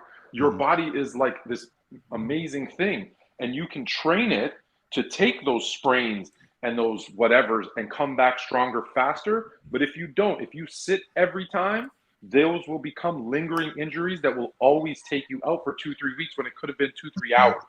And that's the problem. Is you're right, Damo, suits are making those decisions for pro athletes that know their bodies better, and I think that could be a long-term problem. And that's why the players. That's why the players got to fight back. The bad grades. Give the suits the bad grade. No, Damo. The GM gets an F. But no, Damo. Well, what you do is this, and this is the old trick that we use. And you can ask Fluent, you can ask Chill. You know what I'm saying? They know. You can probably ask Ron. Like, bro, if I'm a guy like Scoot, and let's say they really just want to keep you out, right? But you can play. You know what I'm telling them? Hey, no, I'm good. I ain't hurt. I'm cool. Let's go. Let's roll. I'm ready to play. And you do what Wemby did. They acting like they want to sit out Wemby. Wemby's like, I want to play. You know what I'm saying? Like that right there puts pressure on them to say, oh man, well, this kid, he really about this life. You understand? That you call them building habits, bro. And that's the problem that we have now is that the players have built bad habits. And what it does is it cheats the fans who pay their hard-earned money. You got to remember, it was more at risk then too. Back then. So guys, they could have said, you know what? If I play, man, it's gonna ruin my career and I ain't gonna really earn no more money. Nowadays, it's these dudes got more guaranteed money than ever. So I mean, bro, you know, listen, hey, they can still go out there and put it on the line. Guess what's gonna happen? The people are gonna respect you. Your teammates gonna respect you. It's gonna help your organization more. For example, if Kawhi would have pushed it a couple years ago, maybe his team gets in the playoffs instead of falling out of the playoffs and not making it because they didn't make it in the play-in. Maybe they get in there, maybe they go on a run and make a run and they steal a chip or something like that. You understand what I'm saying? But he didn't play. Then the team fell apart. They didn't get to the playoffs. That's a whole mentality all the way across the board. Even with Paul George, he sat out that whole time last year talking about, I'm thinking about my body and soul person. For what? You've already got the bag. You've already been extended. It's money time now. Because he had a situation where he didn't, and we sat there and condemned him and clowned him when he was out there and couldn't perform to the peak of his powers because he tried to play through it. No, when he had a shoulder injury and he was out there hitting on the side of the backboard, he averaged 28. He was playoff pandemic. No. He averaged 28. No, he averaged 28 when he tore both his shoulders with the OKC Thunder in the playoffs. He averaged 28 points per game. That was Russ who played bad. That wasn't him. He tore both his shoulders. Was that not the series against the Blazers? No. That was the OKC Thunder. Yeah, the OKC Thunder against the Blazers. Paul George balled that series. He averaged 28 a game that series. It was Russell Westbrook playing like trash. Paul George, he went for the gusto in that series on 2 torn shoulders. And then he had surgery on both shoulders after that season was over with. So he really tried to play, but his mentality changed because he's hanging around a nigga named Kalai. So now all of a sudden he went from being a dude that's going to play through those injuries to now he talking about, you seen what just happened this past year? Oh, no, man, like Kawhi, man, you got to preserve, why am I going to, force it and do this? Well, you've always did that.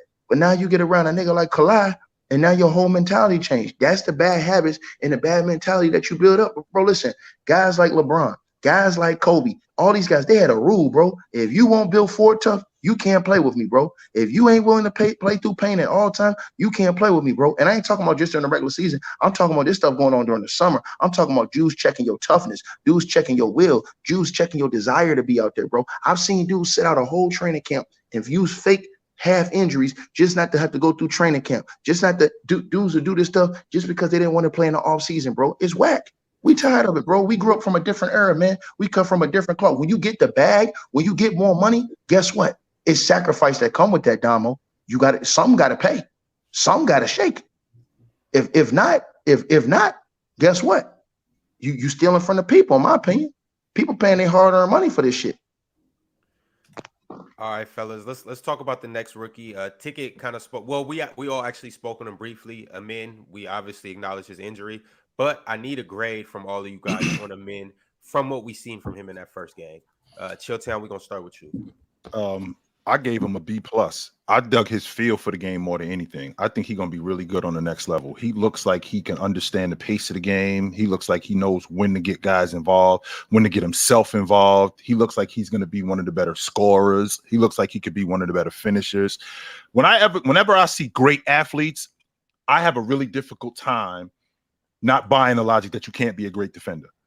I mean, you got to be smart to play defense, and this kid does not look like he's not smart. He looks like he knows the game. He looks like he's got a really high basketball IQ. So with that being said, there's no reason for me to think, watching him, that he shouldn't be elite on the defensive end. And if he's not, that's because of him. That ain't because of nobody else. It's not because they're not teaching. It's because of him. He doesn't want to learn playing defense. When I watch him, like he got hurt. He played basically almost the whole game. I think he got hurt in the fourth quarter, something like that. And he played almost the whole game. And his feel for the game just looked a lot better than a lot of the other rooks. I really dug that about him. So if I'm giving him a grade, I'll give him a B+. He looked really good. Okay. Look like he got a solid floor, right? Yeah, he does. John Wall, I ain't going there. John Wall? Yeah. No, he said he ain't compare him to John Wall. He said his floor is like at worst. John Wall. Yes, at worst is John Wall. Hey, y'all digging up skeletons. All I said was he looks like he got a solid floor. Damo, you didn't say that, LeBron. Okay, you did not say that. That's a lie. That is a lie.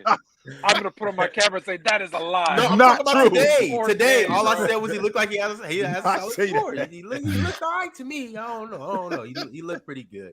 But Dama, how did he look to you? How do you feel about him? The grade I'm gonna give him is an A. Loved his feel. Chill was right. His feel for the game definitely looked a lot better than I thought it would. With his and my biggest concern was the competition and talent he was playing in OTE consistently for 2 years. How would that translate playing against actual pros or just older guys? He looked comfortable. The athleticism was there. It translated. The first step was there. He was getting by guys. He was getting by Scoot. He was getting by other guys that was guarding him. The defense is there. He looked like a comfortable defender. He looked like a guy that's definitely going to be a positive on the defensive end. Definitely long for everything translates. The things that was translating before the in OT, the things that people were saying was going to translate. I'm seeing it, and at least on the summer league level, it's looking like it's translating. His finishing ability with his left hand is actually pretty good. I was liking the touches he was getting. Did you want to say something, Boobie? No? Okay. He was definitely looking nice as a finisher. Defense was there. The field was there. Playmaking is going to be there. I'm excited to see him. So, yeah, give him an A. Cool. Shiloh, how you feeling about him? No, he's really good. I'll give him a B+ because I didn't know. To me, he's a better passer than I thought he was. On the fast break or even in the half court, he was finding guys when in the paint, in the corner for corner threes. On defense, he's very active. He moves well. He plays defense. And his finishing, he's a great finisher with both hands. So I give him a B+. I like his ceiling. I like his ceiling a lot. What about his floor? His floor, definitely not John Wall. I would say it's John Wall level, but floor. Who am I comparing to? Floor. Why y'all keep bringing up John Wall? I'm asking, what do you think? How do you? I'm trying to think. I see his floor as a player comparison. Get back to me on that. I got to think about that. John Wall though. Is it disrespecting John Wall when y'all say his floor? Because John Wall, he been out like 4 All-Star teams, right? Yes, disrespectful to me. Yeah, and that's the minimum that I meant. That's the minimum. So if he's a 4-time All-Star minimum, that's great. That's a great. I don't think 5 times. Wait, that's a 5-time All-Star who averaged 20 for damn near 7 years. That's great. 20 you guys up John Wall? This dude thinks that at worst he's going to be a 20-10 guy. At worst, that's what I'm saying. Like 10 assists, he's a better passer than I thought. But 20-10, ticket. We're not disrespecting John Wall. No, we're saying to say John Wall is the floor. Yeah, no, I'm not saying you. No. Crazy. That's a crazy high floor for him. Fluent. I'm not saying you. I'm saying how he was saying. He meant it like he didn't think that John Wall was that good. So what I'm saying to you is this: I'm saying that John Wall is still a guy who went to 5 All-Star teams. He averaged 20 and 10 a lot in his career. 5 years. For many years, yeah, and he was the face of a franchise. I mean, if that's what it meant, if his floor is that, damn it, that motherfucker gonna be goddamn one of the greatest players ever played basketball. Exactly. This is what Ron Exactly why that was so ridiculous. This is what Ron trying to sell us. When Ron's right, you guys are gonna be so cooked. His floor to me is like Alonzo Ball. Defense, good pass, not as good passing, but passing. That's to me his floor. A solid starting guard. Lonzo can shoot. All right, no shooting, less playmaking. Lonzo. Yo, the thing about so just a worse Lonzo ball. Defense, a slightly worse Lonzo. You don't necessarily say that they're going to be that exact same player. Or first year Lonzo. First year Lonzo couldn't shoot. When I compared him to John Wall, I'm saying his ability to be a very athletic guard. Keep in mind he is a little bigger. I do think that he's more athletic in terms of maybe not as fast, but in the air, being more acrobatic. I think he's more of a high flyer than John Wall. On top of that, the main thing that I was saying is being able to push the break, being able to grab the ball and go coast to coast, either finish or drop off a pass to somebody. And on top of that, I think you guys underrated his playmaking a little bit. And just the NBA that we're in right now, I don't think it's too hard to, if you're a lead guard and you are one of the better lead guards, you're one of the more athletic players in the league, and you have the ball in your hands, I don't think it's going to be hard for him to put up 20 and get close to 10 assists. And when I said John Wall, I'm not necessarily saying 20 and 10. It could be 18 and 8. It could be 19 and 7. But I'm just saying something similar to that. I see his game being just like that, especially with the Jalen Green. We just seen Jabari, Sengun. They got, they got a solid core over there that they built. Oh yeah, him too. Oh, and Tari Eason. Yeah. But all right, Fluent. Amin Thompson, how do you feel about him? I guess the question is, how does he look in summer league? Looks good in summer league. Looks like he can run an offense. Like I think everyone agrees, he's probably a little bit better passer than everybody thought. I keep struggling. You hear me say with every single one. We're 2 games into, or 3 games, whatever, into summer league, and I'm trying to say, how is that going to translate versus pros in the NBA? I think he's going to be. I think he's going to look a little. I don't think he's going to be John Wall. I think his ceiling might be John Wall. I think his ceiling might be John Wall. I think. Moss, what's your problem with that? Hey, listen, if he's John Wall and healthy, yes. What's your problem with that, Moss? Everybody's happy with that. Isn't everybody happy with that? He's gonna be better than that. That's fine. So you think he's okay? I'm cool. Him being better than John Wall, Mars, I'm cool. But the fact that at worst he's going to be John Wall, yeah, that's the problem you're with. At worst, no. At worst, Ron's floor on him is my ceiling. Haters gonna hate. It's fine. Thank you, Mars. Hey, just because you criticize someone, Mars, doesn't make you a hater. Isn't that your line? No, but you're just hating. That's what it is. But Fluent, if you had to give him a grade, what grade would you give him in his one outing? For summer league, he gets an A-. It's like between a B+ A-. I'll give him an A-.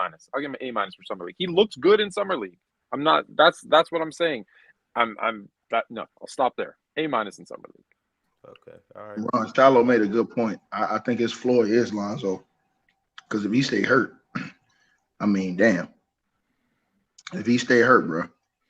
And he could have I see him kind of in the mode of Alonzo a little bit. I think he could be a little bit better scorer. I don't see him being, listen, his career is Lamar Odom. He's going to get addicted to cocaine. No. Yo. On the court. Focus, Mars. Hey, I don't know. I'm just trying to understand. So we talking about Lamar Odom, who was a point guard. He ain't in the trick spot. No, he ain't doing that. No, he's not in the trick spot. He ain't doing none of that. Lamar gonna pull up Lamar. Ticket talking about rocking. That's it. Just talking about ball. No, what I'm saying is this. Think about his game. Think about his size. You know, Lamar Odom was a real damn good player in the NBA in his prime. He was the sixth man of the year. Mm-hmm. He won a couple championships. Mm-hmm. He was a damn near triple-double guy. I can see Ausar being that. You know what I'm saying? But I think Ausar could make a couple All-Star teams. I don't see him as like a 6, 7, 8-time All-Star, but I see him along the lines of Lamar Odom's prime, which is a damn good player in the NBA that puts up all across the board, that affects you in every single way. That's what I see him as. His floor, to me, his ceiling is Lamar Odom at his best. You understand what I'm saying? His floor is Lonzo Ball hurt. Okay. I don't see superstar when I look at him. When I look at Scoop, superstar, future, something like Russell Westbrook panning out to be in that mode. You understand what I'm saying? When I look at Wemby, superstar. He got the moves. He got the pizzazz. He got the flair. He got all that. You know what I'm saying? This dude 7'5", crossing dudes over, pulling up off the fade away, has he reverse spins. Come on, man. And man, a superstar all over it. Pop ain't never had a player like that could boogie like that was that size. That could boogie like he do. And he gonna get nasty as his career gets better. Because let's be honest, he got more moves than a lot of these cats had coming in the league already. At 7'5". The ability to catch it, 18 years old, I'm crossing you, pull up on the break, hit the three, play the pick and pop, hit the three. So you thinking his floor could be Rudy Gobert at worst, because he's still gonna win defensive awards like leading the league in blocks and stuff like that. So yeah, man, like I said, bro, I just like the draft class, but Amen, Lamar Odom at his best. That will be him for, I would say, 7 years in the league. Lamar Odom at his best. He'll have a 7-year stretch at the best you ever seen of Lamar Odom. And Lamar Odom was cold. That ain't no disrespect. Lamar Odom, if he would have never left the Lakers and got with the Kardashians, damn, bro, listen, Lamar was cold, bro. Yes, he was. I'm sorry, Ron. Real ones didn't know. No, we don't got to do that with Lamar. If you know, you know. But let's talk about his brother though, Amin's brother, Ausar. Mm-hmm. How do we feel about him? They were supposed to play against each other yesterday for the very first time in their whole lives, and obviously Amin got injured, so we didn't get a chance to see them play against each other. But we did get a chance to see Ausar play. Chill. Mm-hmm. How do you feel about him? Raw. That's what he is more than anything. Raw. He looks like he's just trying to get a feel for the game. He's a much better athlete than what I thought he was. The competition level, from what I understand in the OTE, I didn't really see much of it, but the competition level wasn't what it is in the summer league.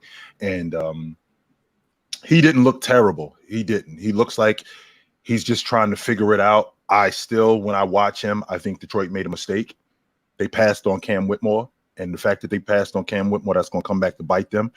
Whitmore's going to be great in Houston, and I think that as good as I think Thompson is, I think Whitmore's going to be better. I give Thompson a solid B. Okay, Shiloh. Yeah, I didn't really get much from watching the other Thompson twin. Was it Amber Thompson?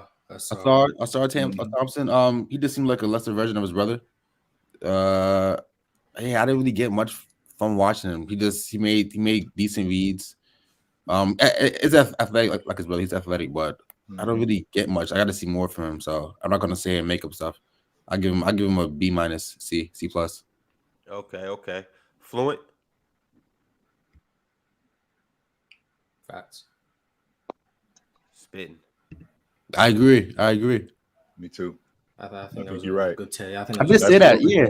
We should post that on the TikTok. I think that other part was a little crazy though. Wait, what? Yeah, he was wild on that. No, come on. He was wild on that other part. I was with you for a minute. Yeah, I was with him for a minute, and then he just kind of completely threw me off with that other nonsense. I'm straight. Lost me. Appreciate you, Fluent. That was a solid take. Yes, sir, Tone. How you feel about Ausar? D. He ain't jump off my screen. He ain't impressed me. I mean, him. And like I said, the only reason I didn't give him an F is because his brother got hurt. He didn't. So, I mean, big man. I'll be honest with you, man. Listen, bro. Listen, man. You gotta jump off my screen in summer league, bro. And I'm talking about every time you step on the court, like, and I ain't talking about just like your performance. I'm talking about like, for example, Wemby played bad his first game, but he jumped off my screen because I seen different things he could do. I seen the passing ability. I seen the no looks. I seen the pizzazz. I'm like, damn, I could see what he can become. You know what I'm saying? Coming into the league, this dude right here. Oh man, it's snooze fest, man. Like I said, just not really impressed at all, man. You know, maybe he'll fool me, and he'll, you know what I'm saying, he'll have a solid career. I hope he does, but I wasn't impressed with anything I've seen from him, Ron. Mm-hmm. Okay. Mars, last but not least, how do you feel about this, brother? You ain't even asked for my opinion on the men. That's crazy. But what's your opinion on the men, Mars? How you feel about the men? Let's get both of them. Okay, there we go. Men Thompson. That's Magic Johnson right there. That's Magic Johnson right there. That's Magic Johnson, but more athletic. That's what he is. He's gonna be Magic Johnson running the fast break, better defender, more athletic. Can't really shoot, but Magic Johnson got that as he went on his career. So I think Men Thompson will do the same thing. The playmaking is there, the vision, the feel for the game. I see it. I said I have an eye for talent. Hold on, Mars. You trying to be funny or are you serious? Because I don't really know what to do. Can you let me praise my? I'm trying to focus. I'm trying to focus right now, but this sound wild as hell right now. Ox calling me right now, and I'm assuming this has something to do with what you got going on. It's to do with the facts I'm preaching. Okay, Mars. I'm staying focused. Go ahead, keep going, Mars. So when I watch, because I got an eye for talent, I said even though OTE, the competition level wasn't great, I could see it. I could see the playmaking. I wasn't surprised that he was a great passer because I saw it. I had the vision. So I see that in transition. When you get the athletes around him, Cam Whitmore, Jalen Green, those type of players running the floor, Tari Eason, it's going to be showtime in Houston. That's what it's going to be. I can see it. Okay. And then defensively, he has to get a bit better getting around screens, but his on-ball defense, very nice, great hands. Seems pretty aware considering he was playing in a league that was very fast-paced. So he's not really, the game's not too fast for him. He understands he can play at his own pace. The ability to get downhill in the half court and in transition, Magic Johnson-esque. He just needs to add a little post game, the mid-range jump shot, that will come along. And then, I'll say floor is probably like rookie Magic Johnson. And then the ceiling is like 1987 Magic Johnson. So that's where he can go in between there. So, we definitely got the best player in the draft. So I'm giving him an A++ for going to be the greatest point guard of all time. Oh, you think he's better than Wemby? 100%. Because if you're looking at him like that, Mars, because again, I can appreciate having an eye for talent, right? And I think his basketball IQ is a lot higher than what people give him credit for. I think he's a lot smarter than that. But the athleticism is there, the feel for the game is there, the defense is there. I'm not going to go as far as to say the defense is there. There's work that needs to be done on the defensive. But you can see it. You can see it. I can see the athleticism. So whenever I see the athleticism, I'm thinking to myself, that should translate to being a good defender. Just being a good athlete. Because at the end of the day, when you're a great athlete, that's what defense is. I mean, it's a skill, but it's a lot of effort. And if guys don't put in effort, then it really doesn't make a lot of sense. But I mean, the bet is that the way the game is going then? And when I say is that the way the game is going, Mars, is the way the game is going, like what it is today, where it's as wide open as it is, right? Not only as wide open as it is, you got the big guard just looking for everybody, getting everybody involved. So if you got everybody involved, this is what this guy is going to be. So he's basically going to be the future. He's going to be a better version of what's going on today. Just getting guys more involved. Dame Dollar just traded to the Utah Jazz in a 4-team deal, nigga. Yeah. Sorry ass nigga. Now what, Shallow? What you gonna say now, nigga? Check Bleacher Report, nigga. What you gonna say now, nigga? That wasn't he didn't go to the Heat. Done? Gotcha, nigga. Yeah, I don't see that. He's trolling. Gotcha, nigga. The bet is the Heat. Concern on your face, nigga. If Dame went to hey, hold on, time out. Ron, when y'all do the shorts, you gotta go put Chill Tail's reaction. You almost had me. Yo, the nigga Chill Tail. Bro, the nigga Chill Tail. Did y'all see Chill? Hey, yo, I swear everybody's watching this video. Back and watch Chill Tail's reaction. Bro, that one is for the ages. This nigga Chill started looking around. This nigga started looking around like he was Bobby Brown. Like what? What? That's wild. Got me ticket. I want to get that little nigga shot. I was like, what? What? Dame traded to Utah? That'd be crazy. Oh my God. Hey, that nigga chips. I'm gonna watch that shit 10 times. Got me. Yo, Mars, you were in the middle of a man or a sore. Amen. Well, yeah, Amen. That's Amber. Yeah, That's facts. his name. Yeah, Amen is just Magic Johnson. I mean, just better at basically everything. But we've covered that. So Ausar Thompson, Amber. yeah, he's not as good as Amen. I wasn't like when I was doing my due diligence, I wasn't as high on him. I don't think he puts the ball on the floor as well. I don't think he's as good of a playmaker. I actually think his decision making is actually kind of suspect. But the pieces are there for him to be a good player. He runs the floor well. He finishes well in open space around the rim, like contorting and adjusting. He's not great. I don't think his touch is fantastic. But he rebounds well. He can make solid reads and he can make like as like a secondary or tertiary option, just making those extra passes. So I like that. I don't see him as anything. I don't see him becoming a star. I think he can be a great like third piece to a very good team because he just makes winning plays, which is something that's very valuable. Like, I'm not saying he's Aaron Gordon, but like an Aaron Gordon type, Jeremy Grant type, like those type of players, which is very important to winning basketball. He's very good, but yeah, I do think Detroit made a mistake passing on him, but that's fine because we pounced on that mistake and got the second best prospect in the class as well with Cam Whitmore. I don't know if we're going to get to him, so real quick before in case we don't. I'll let you guys all talk about the certain prospects that you want to talk about. I just wanted to talk about the top guys. Cam Whitmore is an athletic comment, Anthony. Just hey, hold on, I got to challenge Mars. What's that? Mars, wouldn't the blue hell make you think that Thompson is better than Victor Wembanyama, bro? Cut this cap shit out, man. All right, so okay, Wembanyama's ceiling a top 5 player of all time in your opinion? Potentially.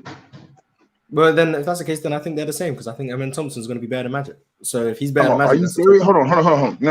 No. All trolling aside, are you serious? No. Go watch Amen Thompson and go watch some Magic Johnson film and tell me it doesn't look the same. No, but I'm saying Mars. This is what I'm saying to you, dog. You really believe that he's a better player than Victor Wembanyama?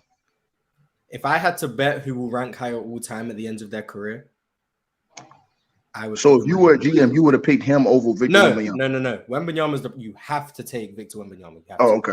You fired. Best prospect. If you pass on Wemby, you fired. You have to take him. But if I had to put money on which one I think will be the better player when their careers are both done, Amen Thompson will be the best player out of this class. I disagree. And I say even you too, Ticket, Shiloh. Y'all just dove on me. Y'all been on my neck for the last. We not done. Hold on, Mars. We are not done. We are not done. Relax, Mars. Relax. Ron, I'm telling you right now. Relax. No, troll radar is good. I know when it's troll. I know when it's serious. We got him, Ron. We got Ron, listen, I was gonna say to you, I was gonna eat the Mars by saying this. Mm-hmm. When Greg Popovich make picks, he don't miss. Greg Popovich, when he picks in a draft, he rarely miss, especially when he picks in that first round. Does Greg Popovich draft or is it No. But you don't think he has everything to say about this? Well, I mean, I think a blind person would have picked Wemby. You get a 5-year, $80 million deal. You damn right he had word on it. Basically extended himself. That's what he did. Okay, I'll say it like this: if Pop said to the Spurs, "Don't draft Wemby," they would have drafted Wemby anyway. No, I disagree. No, they wouldn't. No way, Mars. No way. I think they love his word so much. You guys are telling me that if Pop said, "Don't draft Wemby," the Spurs would listen to him. If the owner of the San Antonio Spurs, if Pop went to him and said, "This is not our guy," they would have passed on him. No, they wouldn't. No way. They would have passed on him. I think they would have passed on him. That's just like back in the day with Jerry West. There is no way. That's just like back in the That's just like back in Mars. That's just like back in the day when Jerry West was advising the Lakers. When Jerry West's word was, everybody went with it. If Jerry West said this is the guy, if Jerry West said it was law. If Pat Riley said, Passing. Mars, are you sitting here telling me that Greg Popovich, who has basically been the face of this franchise as a coach for the last, and as a general manager and as president of of basketball operations for as long as he's been, if he would have everything that everybody else is talking about, if he would have went to the owner, who is the check writer, the guy who signs the checks, if he would have said, "Listen, this is not our guy, this is our guy," they would not have drafted him. Mm-hmm. You think that they would have drafted him? No matter who said don't draft Wemby, they are drafting him. Now, if this was last year and the Spurs had the number 1 pick and he said don't draft Paolo, take Chet, take Jabari, yes, they probably would have listened. When it's Wembanyama, no, they are taking him number 1, no matter who says don't take him. If this was LeBron James at the draft, I disagree. And Pop said don't take LeBron, they would have still taken LeBron. I disagree. You going off the logic. The problem with Mars' logic is Mars. You going off the logic of Popovich caving under the pressure of everybody else. Popovich was one of the guys who started load management. How many times Pop sitting guys? Pop, this is a bad idea. So if you got a guy in Wembanyama who everybody else thinks is awesome, but Pop has seen footage of him. Pop has seen footage of him. Pop has talked to him, and he's talked to other people and went back to ownership and said, "This is not our guy. Pass on him." They would have passed on him. They would not. You're not passing on Pop is Victor one of the Wembanyama. few. You're wrong. You're wrong. You're wrong. Pop is one of the few that has the power to make. No. He's one of the few. He's the head coach and GM. He's been there for 20 years, Mars, in that role. And the business owners of that franchise defer every basketball decision, not business decision, basketball decision to him. If he went to them and didn't just say, "I don't like, the way that he wears his clothes," like, because he would have gone to him and said, "The reason I'm going with this person over Wemby is this," they will defer to him. There's not a lot of coaches / GMs that have that much authority, that much respect in an organization. Pop is one of them. Now, he would have had to have seen something for him to do that. But if he said Wemby's not our guy, they are trusting him. Stop right. Hold on, Fluent. Don't stop, Fluent. Fluent. Don't stop right there. Fluent. Don't hold on, Fluent. Keep kicking this boy ass. Don't stop right there and tell him. You guys are saying stuff that hold on, Mars. I understand everything. Hold on, Mars.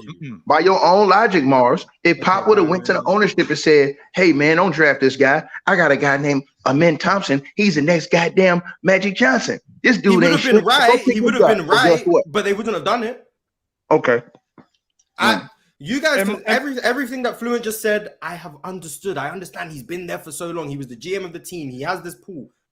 You aren't passing on Wembanyama. It's not happening. If LeBron James was in this draft and Greg Popovich said, I'm going with Brandon Carmelo. Miller over LeBron because I like his jump shot more. I think it's going to translate more. They ain't taking Brandon Miller. It's not happening. Mars, that's a great example. If this was the LeBron James draft, and Greg Popovich said, "I'm going with Carmelo," and they said, "Why are you going with Carmelo?" Well, because LeBron James is a kid coming out of high school, and here's the things I don't like. It doesn't have a post game, doesn't have a jump shot. He runs with this crew, the tattoos, the earrings. I'm going to go with Carmelo Anthony, who I know is a bona fide star. Played 1 year as a freshman in Syracuse, won a national title, led that team, comes from Boheim's system. He's the guy that's going to lead our team to the future. They're going to say, "Okay, Pop, you're the guy. Go ahead." That's how much that you might still be taking LeBron. No, they are taking LeBron. No, if Pop says no, we're taking. If Melo, Pop said don't draft Wemby, Melo. He doesn't get a 5-year extension. Mars, they fire him on the spot. Mars, you also have to be a reason. Mars, you also there leaving have to be a reason. There have to be a reason. Unless he tore both of his Achilles and he shrunk 17 inches. He's going number 1. They're Mars, taking what you also leaving out is you leaving out the idea that this is going to happen on draft night. No, this is stuff leading up to the draft. We've done all our due diligence, even though everybody said that Wemby is the guy. Way before the draft, Pop is telling everybody, this is our guy. But what he doesn't want to do is he doesn't want to give away who the other guy is. He's just saying, this isn't our guy. And in the process of draft day, Mars, Kevin Costner picked whoever he wanted. Watch draft day, man. They're taking Wemby. Worst case, even if they didn't take Wemby, they're not taking someone else number 1. They would trade the pick down. That's don't get me wrong. Now, don't get me wrong, Mars. Don't get me wrong. There are people who I feel like if this dude is on the board, if you don't take him, you're fired. Yeah. But if Greg Popovich would have said, quote, this is not our guy, San Antonio would not have done it. Pop is probably the only Yeah, he's the one guy in the league that everything begins with him in the organization. Like that whole they would have ended his job with the organization. That's I disagree. I disagree, Mars, because if by your logic, by being the smartest damn guy in the room, if he says, look, this dude is finna be Magic Johnson, this guy right here, he ain't gonna pan out. He's too skinny. He's not gonna be able Wemby's gonna pan out. Hold on. No. I'm saying this is what Pop said to them. Like he's too frail. If he's saying all the stuff that these jabronis out here saying about him being a bust now, versus Thompson, man, this is the next Magic Johnson. Or if a guy like Jerry West said that, they're doing with Jerry West. You know something? He's the first pick in the draft. Everything that you just said, Ticket, he's the first pick in the draft. Right. I'm gonna tell you something, Mars and Chill, and I know Fluent remember this too. When Jerry West was running the Lakers, right? Everybody thought he was out of his goddamn mind when he was willing to give up an all-star Vlade Divac to go get a kid out of high school at the number 6 overall player. They said, what in the hell is this guy doing? They thought he was out of his damn mind. And he was the only one. He went and convinced the whole organization that this guy right here is going to be one of the greatest players that ever played the game of basketball. This before anybody thought that Kobe was going to reach any level that he reached. Hell, you don't. He had the power to go. Yeah, and remember, Vlade was an all-star at that time. So people thought it was insane that they gave this guy. Remember, in chill time, remember what Boston said about Kobe before the draft and what them other teams said. They didn't even want to pick the dude. They're like, man, whatever. You know what I'm saying? They didn't see what Jerry West saw. But what Jerry West saw in Kobe was so great that he was willing to give up an all-star big man. And back then, you didn't give up all-star big men like that for no high school. He gave up an all-star big man for a high schooler, bro. And this is the type of power that certain dudes have. Only 3 dudes in the league, I think, right now have that. And that's him, that's Pat Riley, and that is Greg Popovich. Those are the 3 guys I think that are in the league that if they say this is the guy, that's the guy you're going with. That's taking Wembanyama. And I'm not. And people in the chat are saying, "Oh, I'm acting like Pop is just another coach." No, I'm saying Wembanyama is such an outlier of a prospect that he goes number 1. No matter who says don't take him number 1, he goes number 1. I literally said last year if Pop had the number 1 pick and he said don't draft Paolo, draft Chet instead, San Antonio would 100% take Chet. 1,000%. When it's Wembanyama in the draft, you don't pass on Wembanyama because you just said that Thomas was going to be better. That doesn't make him a better prospect. No, but you're not listening. Hold on, but you're not. But if you're, I would still take Wemby number 1. No, I'm saying right. But if you're so if you're running an organization and you are so confident like you are that this dude is fitting to be the best dude in the whole draft by far, he's only going to be Magic Johnson because he's in Houston. No, I'm saying, but this what I would hold on, Ticket. This is what I want you to do, Mars. Everything you said about Amen Thompson, Pop saying that they passing on Wemby. No, they're not. Yes, they are. Everything that you just said about Amen Thompson, Pop is saying that. Everything that you just said about him, Pop saying that about him, and he's putting that out to the world that this is who this guy is going to be. They're passing on Wemby. They're not taking him. That's it. Wemby goes no matter what. Wemby is going number 1. Hold on, hey, Ron. Let me get Officer Dickey right here, right? Because he's an idiot. He says, "How do you guys know Pop didn't secretly feel better about another prospect? Because Pop wouldn't sign a 5-year extension, Janet jackass. Now take that little $5, turn that son of a bitch sideways, and stick it straight up your candy ass. If Pop wasn't down with that move, Pop would not have signed a 5-year, $80 million extension after they traded Wemby, dummy. If they didn't listen to Pop, Pop would be retired right now." Right. El Buffoon, sit down and shut the hell up, dog. And this other dude in the chat talking about they passed on Jordan. There's a reason why they passed on Jordan. Because in 1984 it was a big man draft, and just like Mars just mentioned, if you pass on Olajuwon, you fired. In 1984, if you pass, you see how easy these dudes is to beat Chilltown? He said right up there, yeah, I'm gonna come in here and get a ticket. No, nigga, you gonna get got. Like I said before, if Greg Popovich wasn't on with the move, why would he sign a 5-year, $80 million extension to stay? Like I said, Mars, the guy that he didn't want to coach. If Greg Popovich, if everything that you said about Amen Thompson, if Greg Popovich is saying that about him and telling everybody this dude is the next great point guard, he's the next Magic Johnson, and I'm going to build my unit around him, they're passing on Wemby. Mars, Wemby's going number 1 no matter what. It appears you have some stands in the chat. Big Ox said if Pop don't draft Wemby, they would have sent him to a retirement home. Then J Rob as well said Mars is 100% right. That's because these guys don't listen. Popovich wouldn't just do it on a whim. And that's where Mars is missing the point too, because saying no, when you look at this draft, well, you're not listening to it. When you look at this draft, yes, Wemby is clearly the greatest prospect, and everyone knew he was going first. But that's why it's a very big but. Okay, it's a Kyle Lowry sized but. If the but is, he would have had to have said, this is the reason I don't like Wemby, and this is the reason I like this player more, and that's why we're taking him. And if it made, he's going to make sense because he's Popovich. They are picking someone else. But here's the problem. If Wemby's the guaranteed number one, what he's going to do is he's going to say, hey, what can I get for the number one pick? He's going to trade down to number two and then pick the guy that he wants. That's at what number I two said. That's why I said. You're not taking bag. anyone else number one. Because of this particular draft, where Wemby's the clear-cut best prospect ever. I was saying it more in any single draft. Popovich has so much respect of the Spurs. Anything he says will go. If he says I'm not taking it, he's not. I agree. But they're going to ask why, and I guarantee you he would have had a good reason why. If he says, I think Wemby's going to be a bust because of A, B, and C, and I think Thompson is going to be better than Magic Johnson, I want to spend my last 5 years alive on this planet coaching him because he's going to be the next Magic, they're going to say, okay. They're going to say, okay, your reputation's on it. And he's going to say, I've built up enough of a reputation that I get that call. And they will say, okay. And this is also why guys get fleeced, right? Because they don't do their homework and because they don't listen. This is the same reason why Philadelphia passed and Jason Tatum. Right, because you would think that other people are saying when they hear Danny Ainge go, yo, I love this kid, Markelle Fultz, but I'm willing to give up the number one pick. Well, wait a minute. If you love this kid, but you're willing to give up the number one pick, if you don't love this kid, what's going on here? Why are you willing to give up the number one pick? Because maybe you don't love him. Who else do you love in this draft? Let me go do my homework and find out who else you're seeing that I'm not seeing. So if Pop says he might not even come out and say what you said, Tom.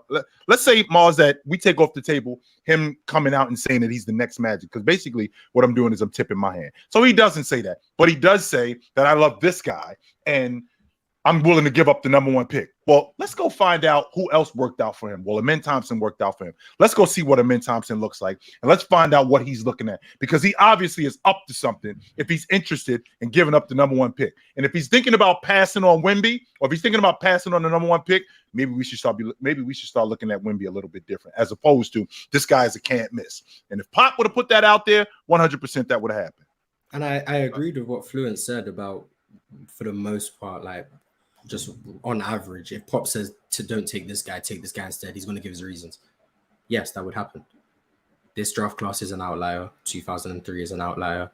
1969, when Kareem got drafted, outlier. 96. Those years, if Pop said, don't take Kareem, I don't even know who else is in that class at the top of my head. Take him instead. No, we're taking Kareem. Don't take LeBron, take Carmelo, or take D Wade. No, we're taking LeBron. Don't take Wemby, take Brandon Miller. No, we're taking Wemby. Like those type of prospects, you're not passing on them. I'm sorry, it's not gonna happen. 99% of draft classes, yes, they will bow down to Pop and they'll listen to what he says. If he says I don't want Anthony Edwards, I want LaMelo Ball instead, they would have took LaMelo Ball. But this isn't one of those draft classes. This is one where you have a prospect that is not going to go anywhere below number one. And if you trade the number one pick, you are done. So they were going to take him number one, no matter what Greg Popovich said. All right. Shout out to Mars having groupies in the chat, by the way. Ox and Rob. Speaking of which, Ox Mars got hoes. He got hoes now. Don't think for 1 second that he don't. They lined up. 100% they are. He the godfather. He got a whole train down there. Yes, he do.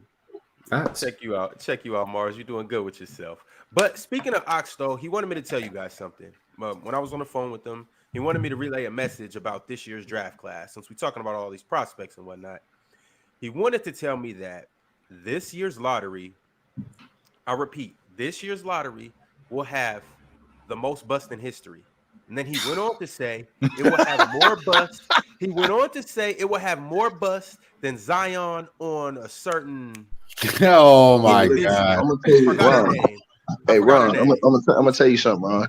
All this, I want you to remember where everybody's standing with all this hate and disrespect that they putting on the name of Wembanyama, bro. Wemby is a generational talent, and he the second game that last night he looked like KD out there. to an extent, bro. The I don't know pull up about J's, the fadeaway, bro. I do. This guy. That's his guy. Bro, listen, who got the fadeaways like that? Who got the pull up J's off the dribble? 7'5". I'm talking about the ability, bro, to not only do that. I'm talking about finish above the rim around in traffic because you're taller and longer than everybody else. Then, like I said, the crossovers, the ability to find teammates, the ability to push the rock full court, bro. That dude's a monster, bro. Bro, listen, he ain't Rudy Gobert because Rudy Gobert can't do the stuff he do. He ain't none of them other big. He better. Nobody. Rudy Gobert on defense though. So hold on. Say what? No, say the Rudy Gobert comparison is on defense. No. I'm saying he ain't Rudy Gobert. What I'm talking about as far as Rudy was limited in his skills. This dude got all the skills. He can handle the ball. He can shoot the ball. He can get off his own shot. He can shoot off the ball. He can hit fadeaways in the post. He can camp in the lane, turn, spin over you, and you can't do nothing about it because he's too big and too long. Bro, he's gonna be a problem, bro. He's gonna be a problem. And if I'm Popovich, I don't know who they're sitting. I would be getting a center to play beside him, and I would play him like a stretch forward. And if you agree with Ticket, go to sportsfluent.com and order your Wembanyama gear today. W plug. Wemby's gonna be a bust, but it's fine. He's good. Hold on, Mars. Are you serious? No, he's not. He messing with you, troll. Wait, no. Okay, no. Let's do this. Just like you just did with me, Ticket, with the Dame traded to Utah. He messing with you. No. Let's do this. Let's say he's a bust. What does a bust mean to you guys? What does a bust mean? Hold on. Someone who's just trash? Is that what a bust is? No. A bust means that he is Rudy Gobert or something like that compared to what he's been hyped to. Okay, hold on, Mars. I know exactly where you at, Mars. So the expectations of Wemby, like guys like Chris Broussard who said if he's Hakeem, he's a failure. Yeah, like he's going to. Go ahead. No, I'm saying this. The way the NBA has been played now, with his skill set, bro, by year 3, year 4, he's gonna be averaging 30 points a game by year 3. Yeah, he's gonna be a bust. Okay, he's gonna be a bust. He's gonna be a bust. Hold on. The expectation of what you are as the number 1 overall pick, you are the franchise player. That's what you are, and we basically are building our franchise around you. Now, the expectation that you put on him, that's something completely different to what he could possibly be. What could Wemby possibly be? Wemby, I've said this to you in the past, Moss. I think he's Ralph Sampson with a handle and a jump shot. That's who I think he is. And if I could get 25 and 14 out of him for 8-9 years, that's what I'm looking at. No, that means you're getting 28. If he's Ralph Sampson with a jumper. That's what I think I'm getting. Does he have Ralph Sampson's health? No, I'm saying that's what I'm thinking, Mars. I don't think he has Ralph Sampson's health. I think he'll be healthier than Ralph Sampson. So I'm thinking that's what I was thinking. Ticket. I'm thinking 25 to 28 a game. That's 28 a game in his prime. That's 28 a game in his prime. We looking at 28. We're looking at 28 to 32. The way the game's being played now in his prime. The way the game is being played now, bro. Hey, Joel Embiid's out here giving you 30, 33 a game without he's shooting threes. He's playing, and I can see Wemby in a hybrid offense. He's not as strong as Joel though. Well, he doesn't have to be. Hold on. He doesn't have to be. Hold on. He doesn't have to be. You guys got to remember this. And this is something he said last night. If y'all watched the post-game interview, they asked him, they said, Wemby, what's the difference between right now and overseas? He said, it's more physical overseas. He said, it feels easy out here right now. He said, I don't even be feeling the contact. Yeah, y'all dudes be thinking that these dudes is getting thrown around. Nah, man. These dudes, and Lucas said that too, that it's way more physical in the Euro League than it is in the NBA. It's harder to play over there than it is in the NBA. So that's not news. The court is more open. Year 4, I don't know. Shallow, yes. Hold on, Shallow. Luka was averaging 30 by year 3. Got daggone Embiid was averaging 30. After he got healthy, he would immediately start averaging 30. So it was a few dudes averaging. Giannis averaging. Hold on. Giannis has 0. Let me repeat myself again. Giannis had 0 perimeter game. This motherfucker been averaging 30 for the last 4 or 5 years. Though that's different. No. But you're not hearing. Wait, Shallow, you're missing the point. He ain't averaging. What did Giannis come in the league looking like? You guys beat up. In the league. What talking about? No, you're not hearing me. No, you're not listening. Wemby's not putting. Wemby going to get as big as. Guys, Wemby. No, you're not listening. Hold on, you're not listeing. He doesn't have to, though. He's 7'5". Yeah, he doesn't have to. Hold on, that's my point, man. Puts on 20 more pounds. He's gonna put on 20 pounds over. Because listen, he's only 18. He's gonna fill out his body, bro. Right. Once he put on, he might still be growing. As far as we know, he might still be growing. He's 19. You can't keep saying that.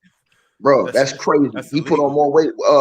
It's over with, bro. Y'all dudes, hey, listen, just adapt and understand that we living in a new era where you got dudes like Chet and these guys that's gonna come out here doing stuff that we ain't been used to seeing footers do. You're gonna start seeing 7-foot point. One day, chill time, we're gonna be at a point where we got 7-foot point guard out here, bro. I'm telling y'all do. To me and Tone had this off. You Tone already thinks have a I'm man nuts. Thompson 6'7". Me and Tone thinks I'm nuts. Tone thinks I'm nuts when I tell him this dude. But this what the NBA gonna look like in the next 10 to 15 years. It's gonna be a bunch of 6'10" to 7'5", super athletic, freak athletic. Guys, handling the basketball. They gonna get bold. It's impossible. No, it's not, Tone. No, it's not. It's impossible. Listen. I've already said this to you. The odds of making the NBA, okay, you have better odds of being struck by lightning twice, unless you're 7 foot taller or taller. Then it's 1 in 10, which means 10% of the 7-footers in the world are already making the NBA. To think that there's going to be enough of them who can be that tall, that skilled, that athletic, it's lunacy. There's a lot of it's not going to There's happen. a lot of them Fluent. They build them. They building them up. And Fluent. I want to say this. It's not going to happen. The seventh are going to start procreating with each other to just build a whole. Like unless they purposely go out to make D1 babies that's not all nuts. the time. That's not, yo. Exactly. It's not nuts. It's going to be a bunch of 6'8" women and 7'2" men just procreate and making 7'6" babies. That's what's going to happen. I see. I got to pull up on Fluent and Chill again this week to cook his ass on this because when I hear again.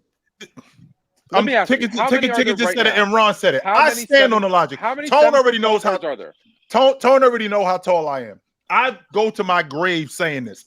I watch volleyball a lot, and I'm thinking to myself, them the chicks I should have been hanging around when I was in school. Them the chicks that I should have been hanging around with.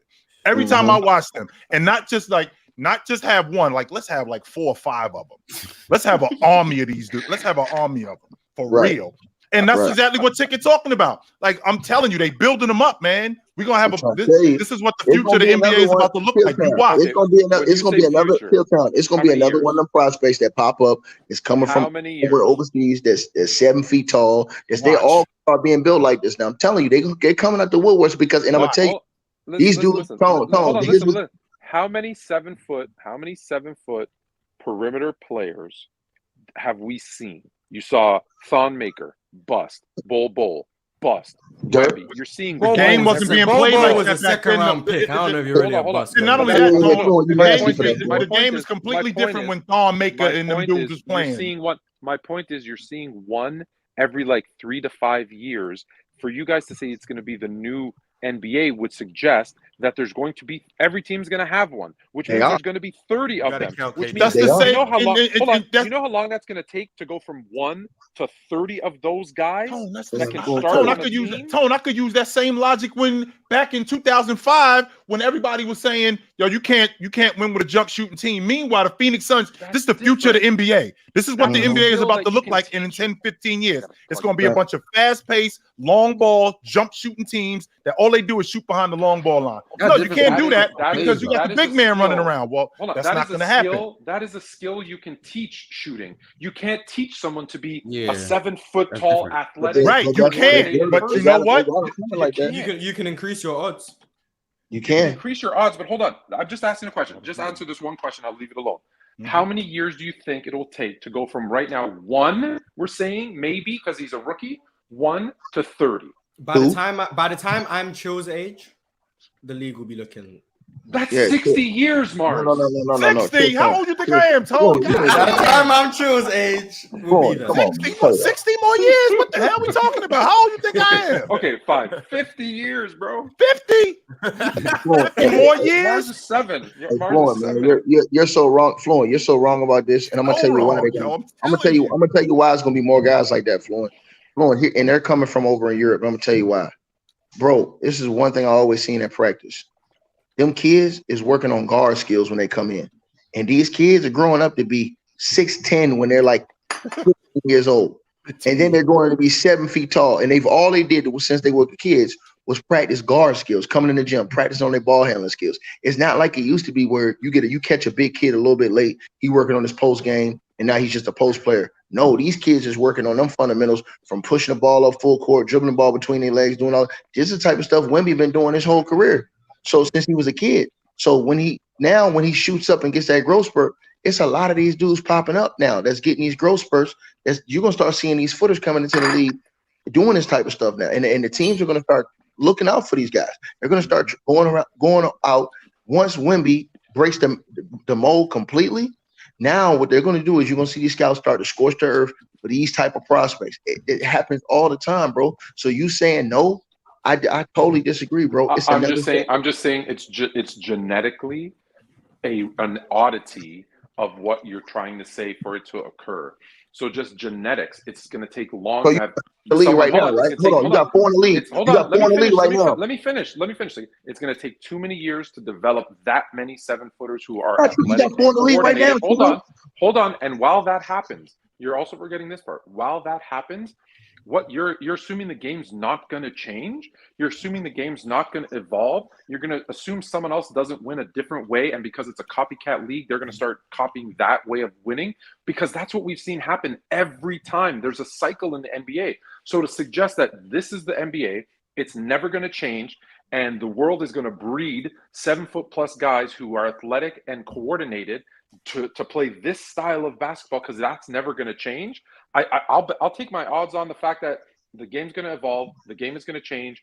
There's going to be some type of, like I said, a champion that dictates the new way that we play, just like the jump shooting that Chill just said 10 minutes ago, and that's going to dictate change. To think that there's be 7-foot point guards, then what is everybody else? We're going to have 5-foot centers? Everyone's going to have to be 7 feet in the league? That's just unrealistic. It's unrealistic. It's 4 in the league right now, Chill. It's 4 in the league right now, Chill. And I think it's going to be a positionless league. It's going to end up starting to be they're already doing that right now, Ticket. They're doing that right now. And Chill, if you think about the 4 team. Think about the 4 that's in the league right now. You got him, you got Bobo, you got Chet, and you got. He's not in the league. He's a free agent. Nobody wants him. He is in the league. He's already signed with the Spurs. What are you talking about? The Spurs now. What you gonna say when the Spurs sign? I'm influenced though. You can't teach 7-footers like it's not something you can teach. Every other phase in the league where like it's teachable traits, jump shooting, big or like even the big man era with 7-footers. You can't teach 7'3" up with handles. Like, no. You can't teach that shot. I understand that you can't teach that.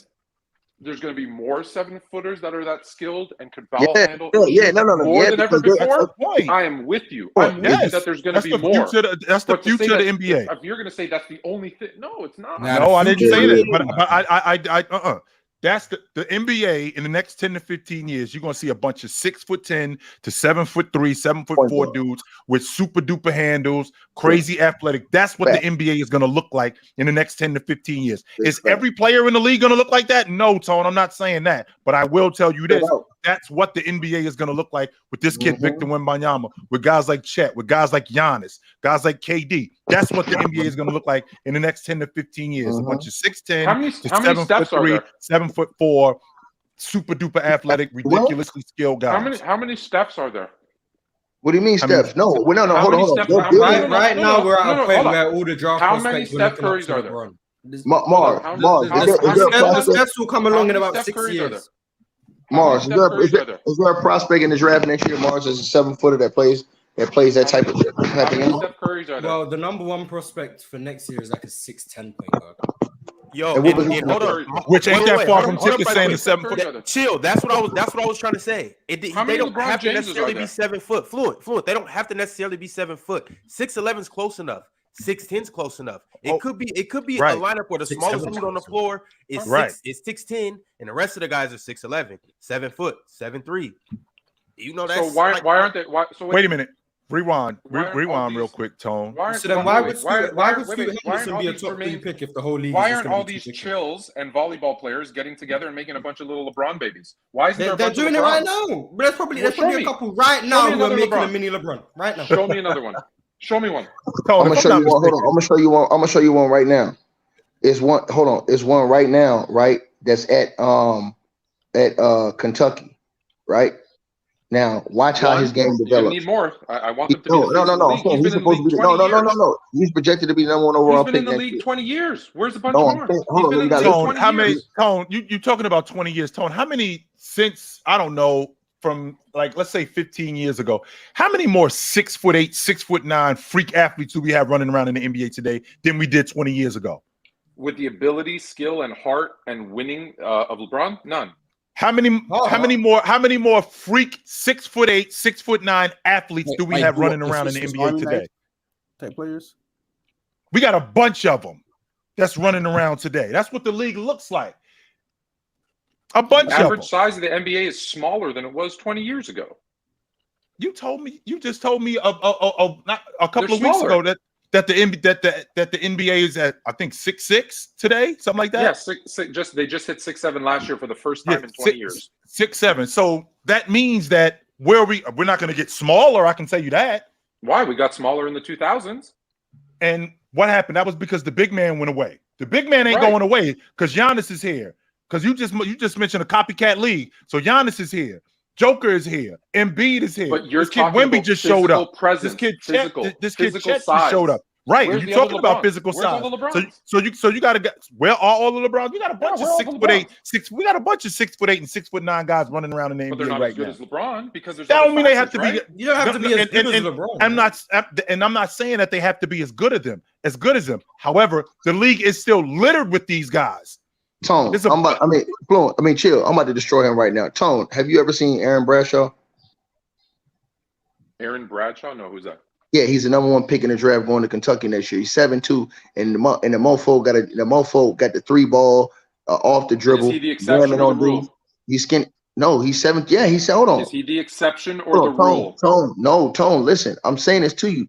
They're starting to produce these guys every year, bro. I want you to look at this after the show, Tone. I want you to go.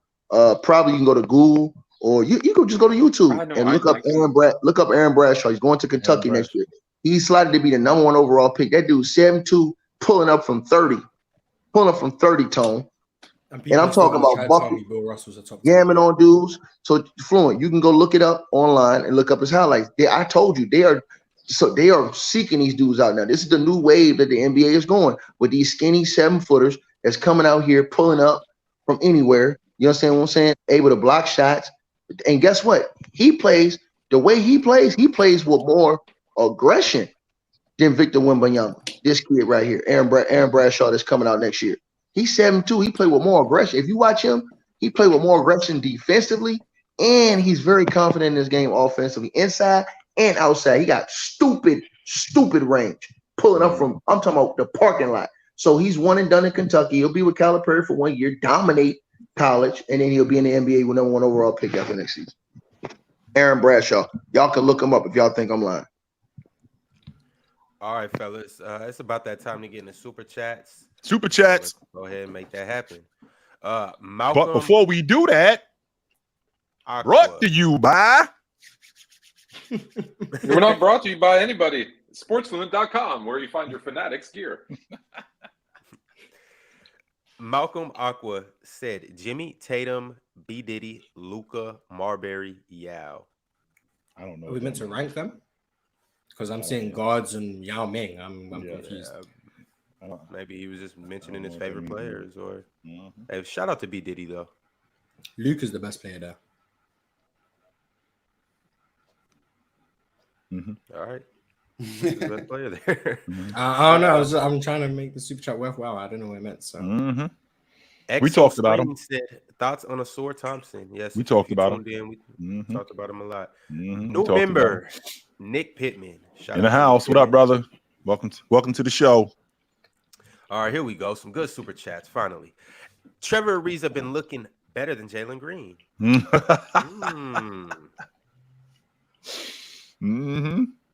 All right, here we go. Amar Hansen said, "Start bench cut. Hurricane season. He got game or Coach Carter." Okay, so about this fella, we got introduced to. I don't know what bench. He got game. I'm starting. He got game. I'm benching Coach Carter, and I'm cutting hurricane season. I don't know what hurricane season is, so it has to get cut. Exactly. Yeah, that was the joint with Lil Bow Wow. It wasn't bad. It was a good show. Cut hurricane season. Yeah. Oh, it's a show. It's not a movie. Oh, I thought it was the movie Hurricane. It was a movie. Like with Denzel. It was a movie. It was. I'm starting Coach Carter bench, and he got game, and Ray Allen's acting is terrible. I'm sorry. I didn't think his acting was that bad. It was bad. I did. It was bad. Hey, all I know is He Got Game had a certain scene that when I was like 5. Well, when he went to visit the college. Too much, but with that scene alone, He Got Game clears. But Ado, Coach Carter, for real, Coach Carter really liked my. Coach Carter was dope. That was a dope movie. Coach Carter is one of my go-tos. Mm-hmm. Our greatest fear is that. Okay, sorry. Focus tone. K Jimma 89 said Vic brought light skins from down 3-1 yesterday. Couldn't bring his team back into the game though. Fraud. Hey, light skins back on top though. Shout out Vic. BD Production said, "What year was Chill in Summer League, and can we analyze his highlights live on the panel?" You what you call it? Go back, go on my YouTube page. Ticket seen it. Go on my YouTube page. It was in 2000. I played in the Summer League in 2000. Played against the Portland Trailblazers Summer League team. Under it, the caption is "Could Chill play?" and you'll see it. We're gonna break down that film. Eric Barkley was on that team. Jamel Thomas was on that team. I don't know if you remember Damon Jones. Remember LeBron dunked on him. Yeah, he was on that Portland Trailblazer team. Bonzi Wells was. I think we're gonna have. I played for. We're gonna have the name of the team that I don't even remember the name of the team, Mars, but it was a bunch of free agents. Bonzi Wells was on the sideline giving me the business. He was yelling at me. I would lock that up. I was like, bring your ass out here. I'll bust your ass too. Yo, chill. That's so we remember Damon Jones as the guy that LeBron dunked on, and not like actually what he did. Yeah, he was a long ball shooter. But he was all right. He was a long ball shooter. Yeah, he was nice. He played a lot of years. Didn't he play on LeBron's team? He played a lot of years. He was a long ball shooter. He was nice. Mm-hmm. Was he an assistant coach on one of LeBron's teams? I think in 18. I want to say. Yeah, I think. What do you guys? Isn't that who J.R. threw the soup on? Wasn't it him? Yes, that was him. Yeah, that was him. What do you guys think? Thursday night on Fluent and Chill, Sarah and Spain from ESPN. Sarah and Spain on Fluent and Chill. Sarah Spain from ESPN's coming on the show. Should we ask her to analyze Chill's game tape? No, we're not going to do all of that. No, we're not doing that. I'm sorry, Ron. Here we go. We kind of getting away from what was going on. Chill. I think he might be on something. Let's chill out. We'll do it live. A lot of gray hairs ago, just so y'all know, a lot of gray hairs ago, I used to play basketball, and I wasn't bad. I could play a little bit. So, how was it playing against Bill Russell? I would tell you if you're in the same draft class, right? I think Chill got drafted 2 years before. I think he was 2 years ahead of me, as a matter of fact. To be honest with you. My fault. Okay. How old you dudes think I am? Man, y'all whack. Crazy. Do I look that old? Do I look really that old? You're the oldest person I know. No way I'm the oldest person you know, Mars. There's no way. Your grandmother's still alive, and I'm not as old as your grandmother. I'm confident. You're older than my grandmother. No way am I older than your grandmother. No way am I older than your grandmother. Super chat from Bruno Montiero. Mars is nasty. Said, chill. When it comes down to the meat and potatoes of the game, is Wemby with the drama? I'm thinking that logic works here. Is he good for a 6-pack and a bucket of extra crispy? Meat and potatoes. He just said meat and potatoes. First of all, yeah, he looked like he is with the drama in the meat and potatoes of the game. 100% he does look like he's with that. And if you try to hand him over for a bucket of extra crispy in a 6-pack, you're getting fired. Or you're driving on the car into a telephone car. Straight into a telephone car. What does meat and potatoes mean? Like in the most important part of the game? In the most important part. It's like when you have a meal, Shiloh, they used to have courses, right? So they'd start with like a soup or a salad. Yeah. And then when you got into like the most important part was the main course was like the meat and potatoes. Yeah. Yeah. The fulfilling type. Yeah, that part that fills you. That's right. The part that means the most. From Nothing Podcast said Noel was supposed to go number 1. That was who the media was pushing to be number 1. Bennett was a shock. Nerlens Noel? Nerlens Noel.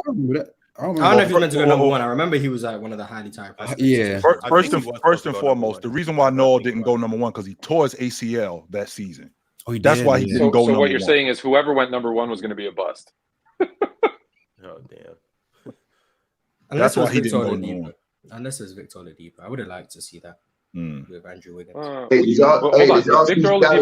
If Victor Oladipo went first overall and had the same career with injuries and everything, wouldn't that have been considered failure, maybe not a bust, but a failure too. He'd be considered a bust. But I think if he went to Cleveland next to Kyrie, I like that team. Hey. Then he ends up going to Minnesota because they probably. Hey, Mark, did y'all see Scottie Pippen let them puppies out this past weekend? He's lost his mind. He didn't. What type of chick is Scottie hanging out with? You didn't see that, Ron? Wait, what I missed? So Scottie out back at his wife. Go ahead. This weekend, boy. God, yo. Scottie out with a chick. Scottie out with a chick. And the paparazzis come out. And the chick that Scottie out with, she gave everybody a show like, check me out. Yeah. What? I'll be back. Yes. And Scottie's over there laughing like a damn fool. Scotty's over there laughing. He's laughing through the window while he rolls down the back window for her to show everybody the puppies to the world. I said, Scotty, a damn fool, man. Damn. Scotty's still pimping. That's what's up. Don't think he not, Ron, because he absolutely is. He about that still. All right, fellas, while Shiloh's looking that up, G doesn't know ball said, just a heads up, Jaden Hardy 6th Man of the Year incoming. Real question, though. If you had to live in one city outside of your own country, where would you live? I heard Barcelona, Spain is dope. That's actually on my bucket list. Barcelona, Spain, and you don't want to live there. Melbourne, Australia. I've been there. I've just been there. You don't want to live there. You don't. Melbourne, Australia is on the bucket list too. You want to live in Australia? You don't. Melbourne, Australia is on the bucket list. You want to die. That's what you want. You want to visit those places. You don't want to live there. It's Australia. Very, very different. But if there's one city that I would consider, Vancouver, because I heard Vancouver is dope. That you could do. I'd move back to LA if it's anything outside of my current country. Hollywood fluent. That is the nickname Tony Dell gave me, so I'll stick with him. He knows better. Whoa, wow. Mars? Oh, that's crazy. Shiloh, you just found it? Yeah, that's crazy. Going outside. Advertised? Mid. All right. Mars, any country you live in? Scotty, wow, too. Scotty almost 60, and he running around with broads like that. Laughing. Hey, you're almost 60. I am not almost 60, Mars. Hey. What the hell? I am not that old. And the cool thing is that I'm actually not sensitive about it. I'm digging the fact of how old I am. Because what I do, unfortunately, is I attract like 30-year-olds, like 25-year-olds. I'm like, where your mother at? Why are you talking to me? What the hell going on? Where's your mother? You tell that dude. What the hell going on here? Yeah, say he LL Cool J to these hoes. Like, the hell out of here. What are you doing talking to me? Yo, Mars. What? But I got a woman anyway. Other than where you're at, would you want to live in? City? I'd like to inhabit Mars.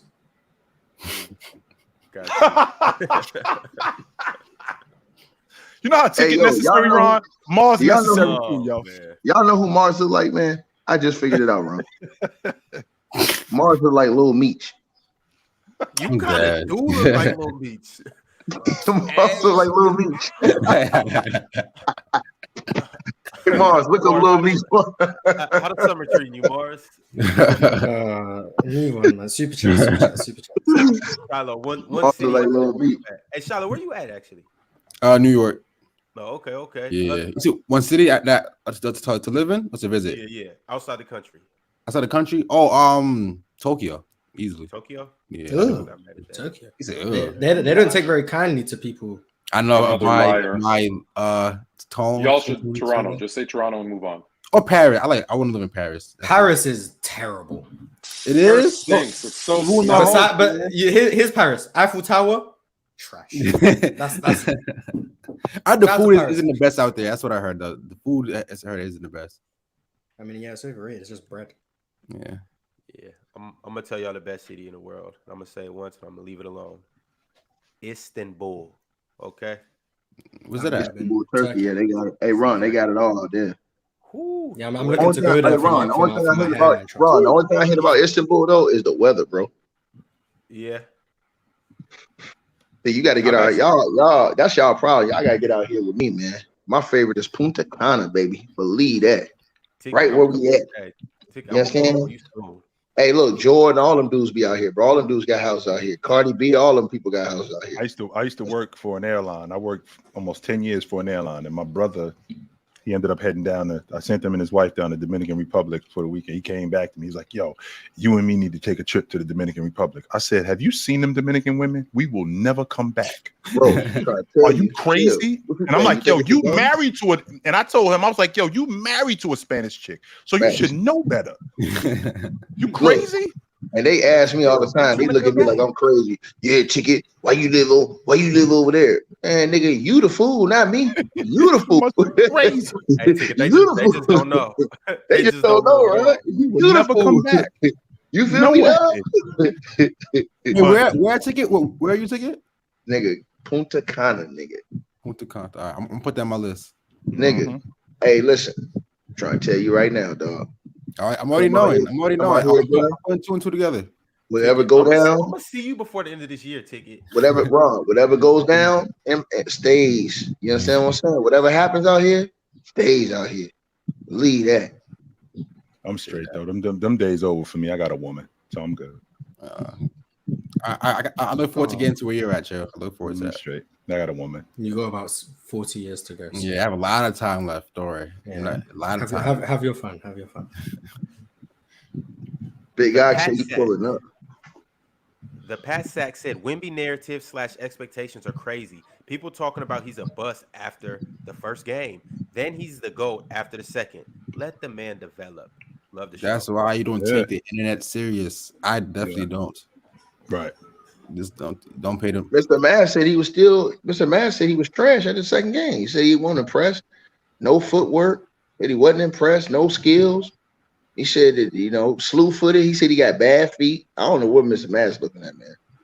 If you call him a bust based on other people's expectations, then you have no opinion of yourself and you're just a follower. So. That's fact.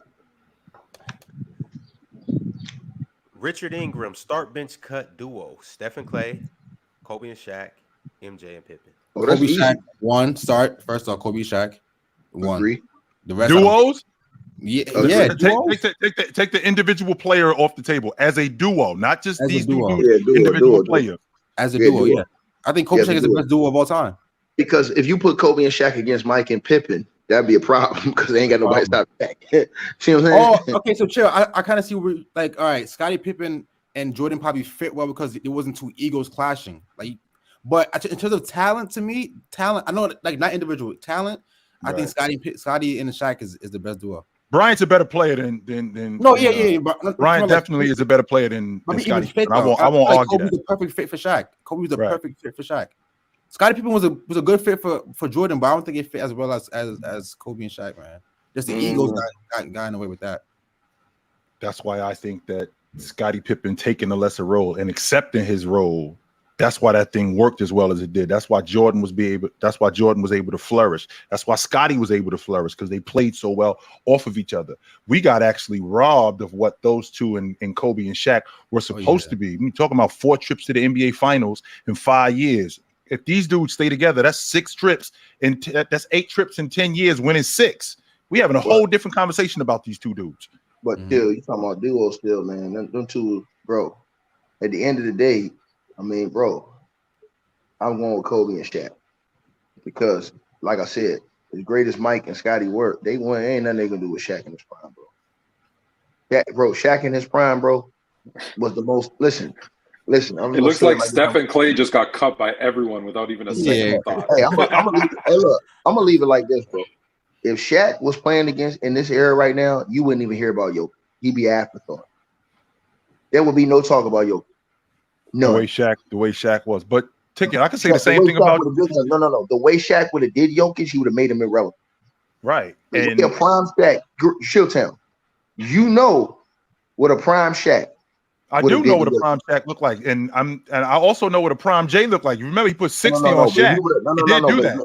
But see, hold on. But him and Scottie. No, but the thing is the size. What I'm talking about, like if we matching just the duo, how dominant they are. Right. I can get with that. Bro, listen, we not even talk. He would have broke Jokic. He'd have broke Jokic will, bro. That's the one thing Jokic is lucky that he never had to play a dude like Shaq. Like all those big men that had to play Shaq, you had to be really, really great to play against Shaq and really even the great ones got broken. Mutombo got broken. Even the great ones got broken. Yeah, bro. If I'm picking, I'm going with Jay and Pippen. I'll take Shaq and Kobe, and I'm cutting Clay and Steph. Yeah. There was only one dude effectively dealt with Shaq, and that was Akeem. That's it. Tim Duncan did a good job. Yeah, Tim Duncan lost a lot too. Yeah, he did a good job there. All right, fellas, moving along. Shamar Trusty said, "What is y'all opinions on Keontae George?" Who? Had a kid from Baylor. Yeah, the kid from Baylor. Yeah. He ain't bad. He can play. Yeah. No, you talking about? I think some of the dude that Mars said was trash. That's over there with the Cavs right now. You know, the dude, yeah, Imani Bates. You know, the dude Mars said would be out of the league, wouldn't make the roster, or no, he said he would make it and then he'd be out of the league in 1 year. Yeah, that guy. Yeah, he's gonna be out in the league unless he decides to just spot up and shoot, which I don't know. Maybe he will, but you're gonna be wrong about him, Mars. Yeah, you're gonna be wrong. Mars. He might be. I said if he becomes Duncan Robinson, he can stay in the league. Nah, I think he's better than that. You better score than Duncan Robinson. Not only that, three level score, right? Mars, I'm not gonna go as far as the 3-level score, but you downplayed his ability as an athlete, though. You did downplay that. I think he's a better athlete than you gave him credit for. He's all right. Way better. Jared Sims said, "What are y'all 2K archetypes in real life?" Two-way playmaking shot creator. In real life, oh yeah, sorry, mine's easy. 3 and no D. Just sharp shooter. Yeah, sharp shooter. 3-point specialist. There is a build called Just Shooter on 2K. Yeah, it is. Yeah, shooter, oh yeah, because not just threes. Oh, okay, just shooter. Yeah. I like 3 and no D better, but okay. I said I'm a two-way post scorer / playmaker. How tall are you? 5'9". Post scorer, Jesus Christ. Okay. Hey man, Mars knows somebody. You think you're Jalen Brunson? Okay. Mars knows somebody who do like the D. That boy Jalen. That boy Jalen Green. That boy Mars crazy. I don't seen another video on your boy, man. What's going on down there in Houston, man? Y'all don't sign Dillon Brooks. What's going on? Ime Udoka, it's come on, bro. Y'all gonna have a festival down there, Mars. And don't get James Harden down there because it's really gonna get cracking. He gonna be down okay, Ticket. All right now, don't play with me, Ticket. Okay, don't get him down here. We really gonna get cracking. All right. Freddie V's about to have 5 more kids. Let me put this on y'all, man. How everybody got mad at me yesterday because I called out Kawhi for being down there in the club in Vegas. He just came off surgery. Now, we know he gonna load manage when the season starts, but you good enough to be in the club right now. But we know what's gonna happen. And you just came off surgery not too long ago. You can't have some fun? You can't go party? Not with the way his thing has been going in LA, bro. I don't like how there's no news on it though. Like what's going on? Is he gonna start the season? Is he good? What's going on? He should be ready for the season. Yes. But I didn't hear this no news. He just stopped playing it. That's Kawhi. Don't say that. He hence the term should Ticket. I ain't saying he's gonna be be ready. There's no news on that. I don't know. So no, you just can't. It's the optics, bro. Like you can't go through what he went through, what they've been with, how has happened with the Clippers, and then come off surgery and be seen out like that. And then we know when the season starts, you're not gonna be on the court playing games. It's not a good look, bro. That's the same stuff that happened with James Harden. You know what I'm saying? If you're gonna party, at least have your ass out there on the court for a majority of the time. You know what I'm saying? Especially you just came off surgery. Yo, if you haven't liked the video yet, go ahead and smash that like button for us. That like button. You. Thank you. MP13 with the super chat. So do you guys think it's hurtful for bad franchises to get high picks consistently? Sending young talent to teams with poor culture stunts overall growth. Maybe the league would have more marketable players early on if otherwise. No. So what are you supposed to do? Get the best How do you expect the bad teams to get better? By bad talent? Yeah. We suck. I got bad players, but develop these sorry players to be less sorry. And don't get any new players. No. I do have one question though. What do you think about them changing your draft odds based on a team's success over the period of a couple of years versus just the last season? I don't like it. So an example. Let me give an example. San Antonio is a really good team, right? They win like 59 games. And the next season, David Robinson gets hurt. Yep. Right, and other things happen, and they win. I think like I don't know, 13 games, 21 games, maybe. Yeah, it might have been 21 Mm-hmm. games. And so they get the first overall pick. They add Tim Duncan, David Robinson healthy, Sean Elliott, and all of a sudden, boom, they're fantastic. Mm-hmm. So, what do you think about like to stop things from that? Is if they have a down year because of injuries? Now, Golden State picked the wrong guy, but you know, Clay is hurt, Steph is hurt. They win like I don't know 5 games, whatever. They get the second overall pick. I get it. The Wiseman, Mars' favorite player. Would that eliminate? The reason I say it is one. Would that eliminate some good teams that just had one injury-plagued season getting a great player? And would it limit teams from tanking? Because you can't just tank for 1 year and get a really good player. I feel like that scenario you bring up though only really happens with like the smaller market teams. Because I feel like the bigger market teams usually don't even have like high enough draft picks to where they can afford to have a bad year, like or like have an injury. Well, no, you can't control the injury-plagued season, right? Yeah, but I feel like the Spurs example you use, I feel like they like the Spurs, they usually keep their draft picks. So it's like, in case that happens, they will have a high draft pick. To whereas like the Lakers, if we had a big injury and we suck for that year, we don't have none of our picks really, because usually the bigger market teams usually gamble with their picks because they could afford to bring free agents in. Does Denver have their pick next year in the first round? Like, what if Jokic? So they win the championship. Jokic gets hurt. They're a lottery team. Boom, they win the lottery. They get whoever the greatest player is in that draft, next year's draft. I don't think so. It eliminates that. And more so, it's to eliminate tanking. More so, it's to eliminate tanking. You think that? No, bad idea. I'm not a fan of the whole tanking logic, but what I'm also not a fan of, I'm not a fan of taking away from teams possibly getting better simply because one of my best players got hurt. Because David Robinson was never the same after that back injury. So even if they don't get Tim Duncan, they probably wouldn't have been nearly as good because David Robinson wasn't nearly as good. The fact that they got Tim Duncan, he basically extended David Robinson. He extended guys like Sean Elliott because they got him. If these guys, if Tim Duncan doesn't get hurt, we don't know. They may very well go into obscurity for as far as we know. So I don't want to penalize teams that are good that have suffered injury from not getting better. And I also don't want to penalize teams because dumbass GMs, like the GM from the Cleveland Cavaliers, is just giving away all his picks, and the Los Angeles Lakers end up with the number 2 overall pick in the draft in 1982. I don't want to penalize teams for doing that neither. Right. So I don't want to do that. That was great that the Lakers had that pick. Yeah, it was.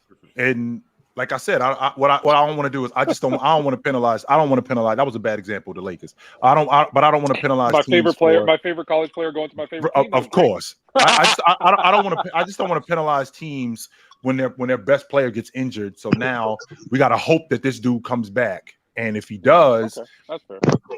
I think how it is now is good, dog. Like the Pistons had a worst record in the league and ended up with what pick? The 5th pick, the number 5 pick. I think how it is now is tanking. I'm not really a fan. I like how pro football does it, man. I'm a big fan. I'm not a big fan of the lottery, to be honest. I just give all of them the same amount of balls, Shieldtown. Everybody's on the playoff. Get the same amount of balls. I'm with Ticket. If you that way you can't. If you're the 9 seeds or the bottom seeds. If you everybody get the same amount of balls, and then that way you don't have this maneuvering to try to finish last. Yeah, but they had to stop that because you had teams that like Orlando getting back-to-back number 1 picks with Shaq and Penny. You had that's what the lottery is, though, Tone. If we all buy, if everybody has, that's how the lottery works, though. Right? If everybody gets. How many? I mean, I think that that's Orlando. Not how the lottery works. That's how it should work. Yeah, I can't change the rules just because I don't like the result. She want to change the rule. I mean, Fluent want to change the rules because he don't like the result. So you're saying Denver should have the same amount of chance of getting. No, I didn't say that. Dallas this year should have the same shot as Detroit. I said the teams that didn't make the playoffs. Yeah, right. Teams that didn't make the playoffs. We're not going to put Denver in the lottery. No, we ain't doing that. Oh, okay. Hell no. You're just saying just the teams that didn't. Just the teams that didn't make the playoffs. They get the same. Yeah, they get the same amount of lottery balls. Yeah, which is didn't make the play-in. So what's that? now 12 you can be the teams? 7th seed and miss the playoffs and Or then 10 have the teams. same shot as the number 1 pick. That's kind of weird. Yeah, 10 teams. 10 teams don't make the play-in, right? 5 on each Yeah, side. but the teams that lose in the play-in are still in the lottery. They still get to go in. They should make that more public too, bro. I think they should make the drawing more public in front of everybody. Yeah, they tried, but then we saw them cheating with the envelopes. They definitely cheated this year. They No. 100% cheated this year. No, I'm talking about putting the balls. Why? Because Houston didn't get the first pick, Mars? Is that why? Because Houston didn't get the first pick? Troll alert. This year, Troll alert. No, this year. Tone, I'm talking about. Everyone knew he was going to the Spurs. Everyone knew. Tone, when I say that, I'm talking about what the NBA should do to keep it more transparent is put the balls, the amount in front of everybody's face. I see. You want all the balls. Focus, Mars. The balls in everyone's face. The balls in everyone's face. You put the lottery balls. No, I said the balls where everyone can see them. Focus. The lottery balls. I see what you're saying. Everybody gets one. No, because listen, gets one ball with their logo on it. No, everybody gets one ball with their logo on it. They put it into the machine, and the machine spits one out. Facts. No, they pick one out. Like they bring somebody from the back to come in blindfolded and pick one out. But I'm gonna say this though. I also think they need to change one other thing too. They need to be more transparent in the league and change this thing with the refs. As far as the transparency with the punishment with the refs. You're so transparent with the punishment of the players whenever they criticize the ref or whatever. But when the refs get stuff wrong, you ain't never the same way with the refs. I have a problem with that. Yeah, they are, Ticket. Yeah, they are. Just so you know, Ticket. If I blow a call, right? So they got me on tape, and I'm getting evaluated every time I ref. And if I'm not in a certain percentile, I don't get moved up. And if I'm blowing, I hear you. And if I'm blowing calls that's ultimately costing teams games, I get taken off of games. So that primetime game on Thursday night between the Boston Celtics and Milwaukee, I was supposed to ref that game. I ain't reffing that game now. Now I'm doing Detroit and Charlotte. That's what I'm doing now. No, I'm with you. I'm talking about the NBA should announce that. Like, yo, this referee. You want to announce the punishment because they announced the punishment of the players. They announced the punishment of the coaches. Right. Yeah, find the referees for like y'all want transparency. Y'all want the people to stop saying the league is rigged. Make it transparent. Yeah. This dude, such and such referee, he was supposed to ref the Boston Milwaukee game tonight. He got taken off of that game. He's now doing the New Orleans Phoenix game. No, not right. He's doing New Orleans. Burner. We never heard nothing else about it, Chilltown. The NBA is doing a grand investigation into the ref that had the burner account that's online, and we didn't hear nothing else about it. Come on, he got man. And which is interesting too, Ticket, because just so you know, he referees in the finals. He didn't ref anymore in the playoffs after that thing came out. He got taken off of every crew for the rest of the playoffs. Mm-hmm. He was out. And the damage was done. Yeah, he was out. That's crazy. And those are the guys getting the money too. When you talk about officiating, Ticket, the guys that's reffing deep into the playoffs. You know the guy. What's the dude that him and Chris Paul? Who am I thinking about? Scott Foster. Like Scott Foster, them dudes making. I can't tell you off the top of my head, but them dudes making real money. Money. Refereeing in the Eastern Conference Championship, refereeing in the NBA Finals. Them dudes making the real money. So when they get taken off crews, that really hits their pockets because they don't get paid for that. I agree. All right, fellas, we got a couple new members. 550,000, by the way, last year for Scott Foster. 550. Man. Reggie the Tree, the Pat Sack, Shamar Trusty, all new members. Shout out all of y'all. Welcome to the show, fellas. Channel. A couple super chats from Ruger Red. Lenny Cook was better than this. No, he wasn't. But thanks for the $5, brother. We appreciate you. And I'm in. I think that's Lenny. I heard Lenny Cook was trash. I don't know why they keep asking that. Lenny Cook, I heard, was trash. No, he definitely wasn't. No, he was better than that. I'm trolling. I figured that. Joe getting better as I seen the trolling. I see it. Yeah, I figured that. I see the progress. Yeah, he the new Mars. I'm what you call it. I learned from a pro in Mars over here. See, when you hang around a troll, you get to figure out what a troll is. And I hang around a troll in Mars, so I know what a troll look like. I took my kids to the movies yesterday. There's a new troll movie coming out, Mars. I saw you're in it. Fire, bro. I gotta make more money on the side, man. What can I say? Keep hustling. Thank you. All About the Waves said, "Hey, chill. Nerlens Noel was supposed to be number 1 in 2013, but tore his ACL. With that ACL tear, I thought Noel would be 18, 10, and 1.5 blocks a game. Yeah, way more blocks than that. Way more blocks than that. He was a great defensive prospect. I don't know about 18 points. I didn't see that, but the blocks, he could have been a defensive player of the year winner. Sorry, I just had to say. Nerlens is still playing right now, isn't he? He was in Detroit last I saw. Yeah, he got signed to somebody last year. I remember he was on the Knicks not too long ago. Last I remember, he was in Dallas, and he kind of fumbled the bag over some bad. He played like 15 games or 20 games or something for Detroit last year. Over some bad advice. See, I pay attention. Mm-hmm. Big Detroit fan.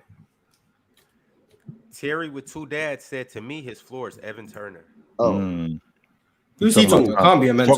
You're talking about Thompson. Yeah. Must be a star. Must be a star. Can't be a man. That's Magic Johnson. No. Brian Holiday said, much love to everyone at Players Choice. Thanks for helping me get through my work days with the great content. We do what we can, brother. We here for you, no doubt. How are you guys allowed to watch a podcast while you're at work? I don't know, but I just looked up Nerlens Knowles. But how do you get your phone out to send a super chat? It's America, Mars. Yeah, everybody does it. It's America. It's different over here. Our employees, man. Our employees. That's why production is down. Production is down ever since Players Choice started. L employees. L employees. We don't have siestas. I hate to hire you guys. Jesus. We don't have siestas over here, Mars. Just so you know, we don't. Yeah, you do it all day watching YouTube. Kilver with the super chat. He said that dude on Rated R Sports Debate yesterday that was yelling at Ticket was comedy. Dude was so crazy. Ticket told him to calm down. I don't know who he's talking about. Ticket. Ticket, it was on here or it was on Rated R's channel? No, some dude that just need to be admitted to the hospital immediately, in mental hospital.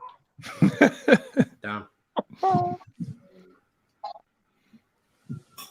Devin said, if my last name was Johnson, I changed my middle name to Got That.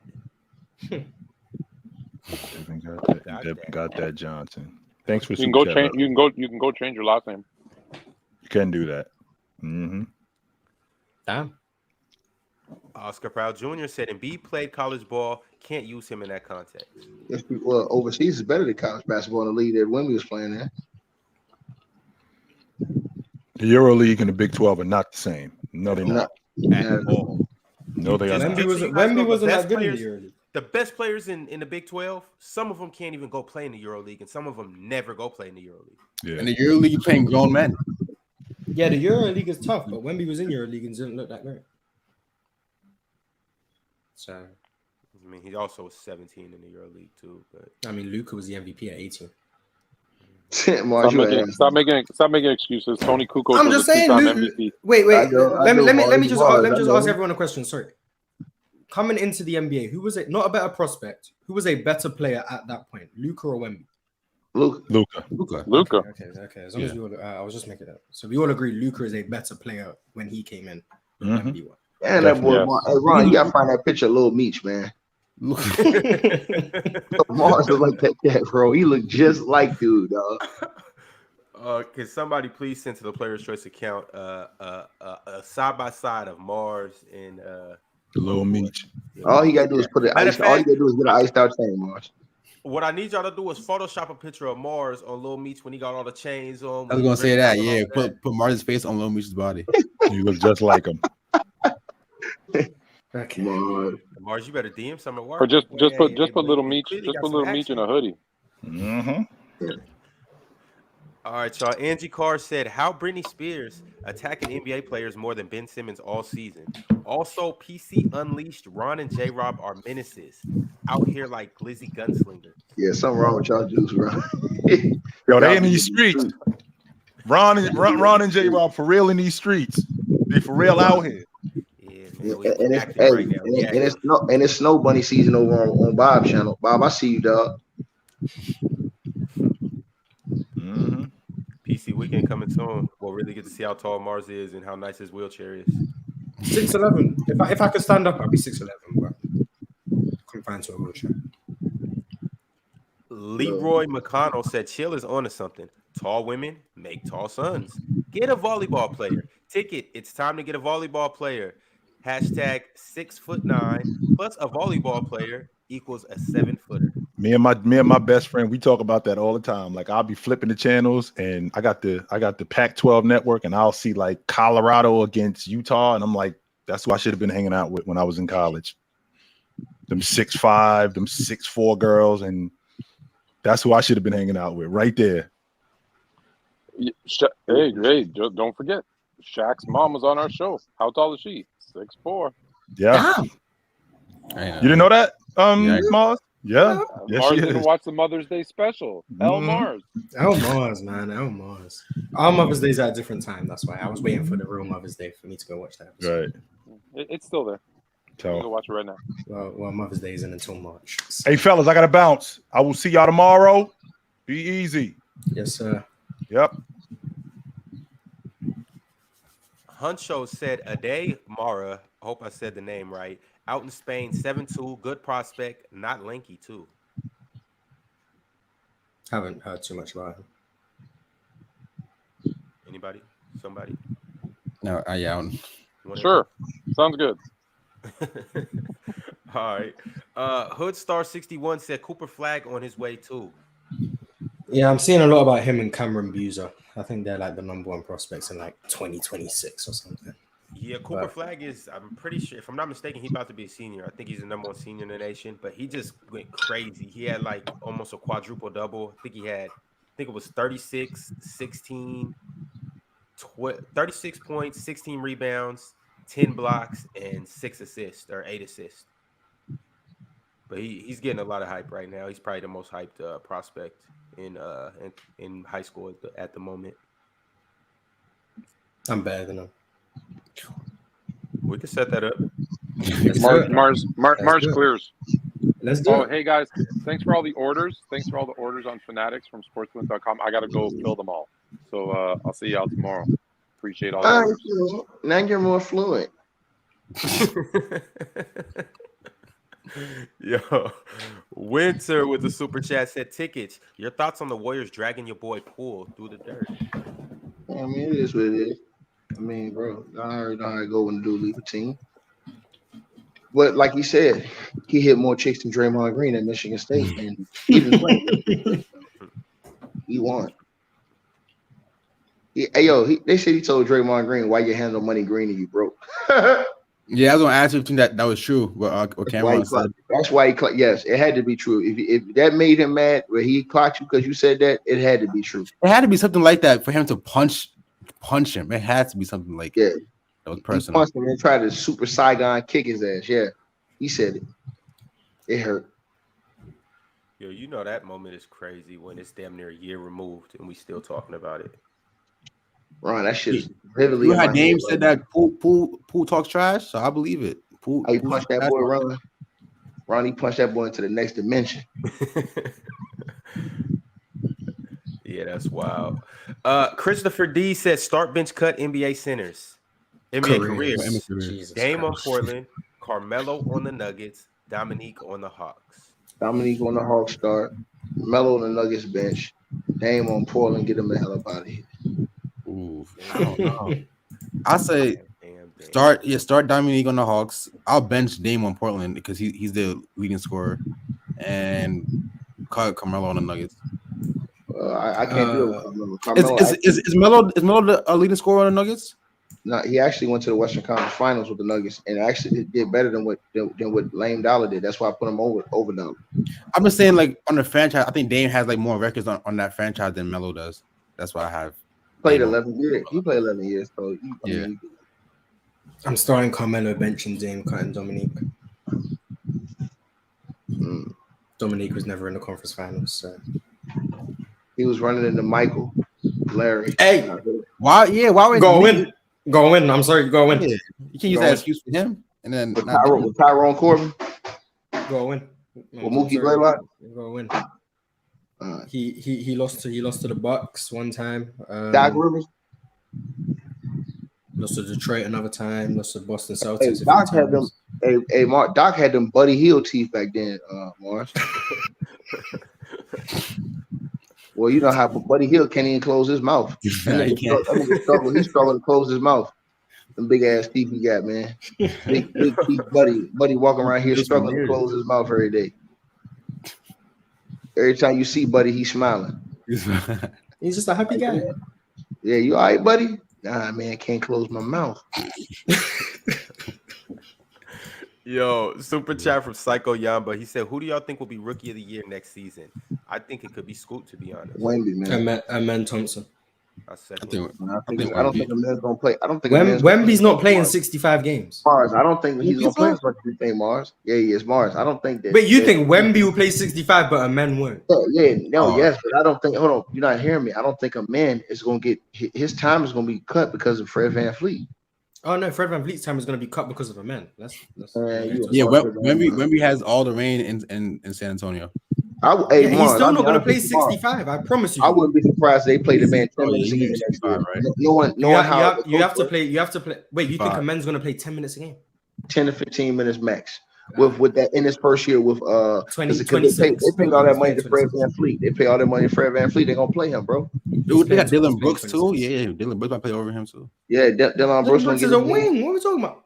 He's playing 26 minutes a game. He's playing 26. Man ain't gonna play, bro. He got to play the point because he can't shoot. Fred VanVleet, Jalen Green, Dylan Brooks. Wemby's not playing 65 games to win Rookie. All right, why not? Wemby gonna win. Why not? He's been pretty healthy. Why not? I promise you, he ain't playing 65 games. Mars gonna be out here talking greasy about the coach because he ain't giving that boy all that burn. I'm telling you what's gonna happen. As long as Jalen Green's playing, I'll be all right. You're gonna be in here talking crazy. You're gonna be in here talking crazy about the coach because of that. Watch. Mars, Amin he really do got serious comp though. From everybody they drafted, because he might not play the one as much, but they might play him off ball a little more. So you got to look at the off ball guys too. You got to obviously look at Jalen. You know he's going to get his minutes. As much as you don't like it, Kevin Porter Jr. has been starting in the NBA for the last 3 years. He's going to get his time. You also got obviously you said what? No, Fred. I say Fred VanVleet. Fred, yeah. Well, I mean that's the obvious, and then you got guys like Tariq, and you still got Cam Whitmore. So he gotta compete with all of these guys, unless he's just Wemby has to compete too. Zach Collins, Ken Birch, nice. Nice. Gorgie Jang was on that team. Gorgie might give him a rep for his money. Jeremy Sohan playing the 4.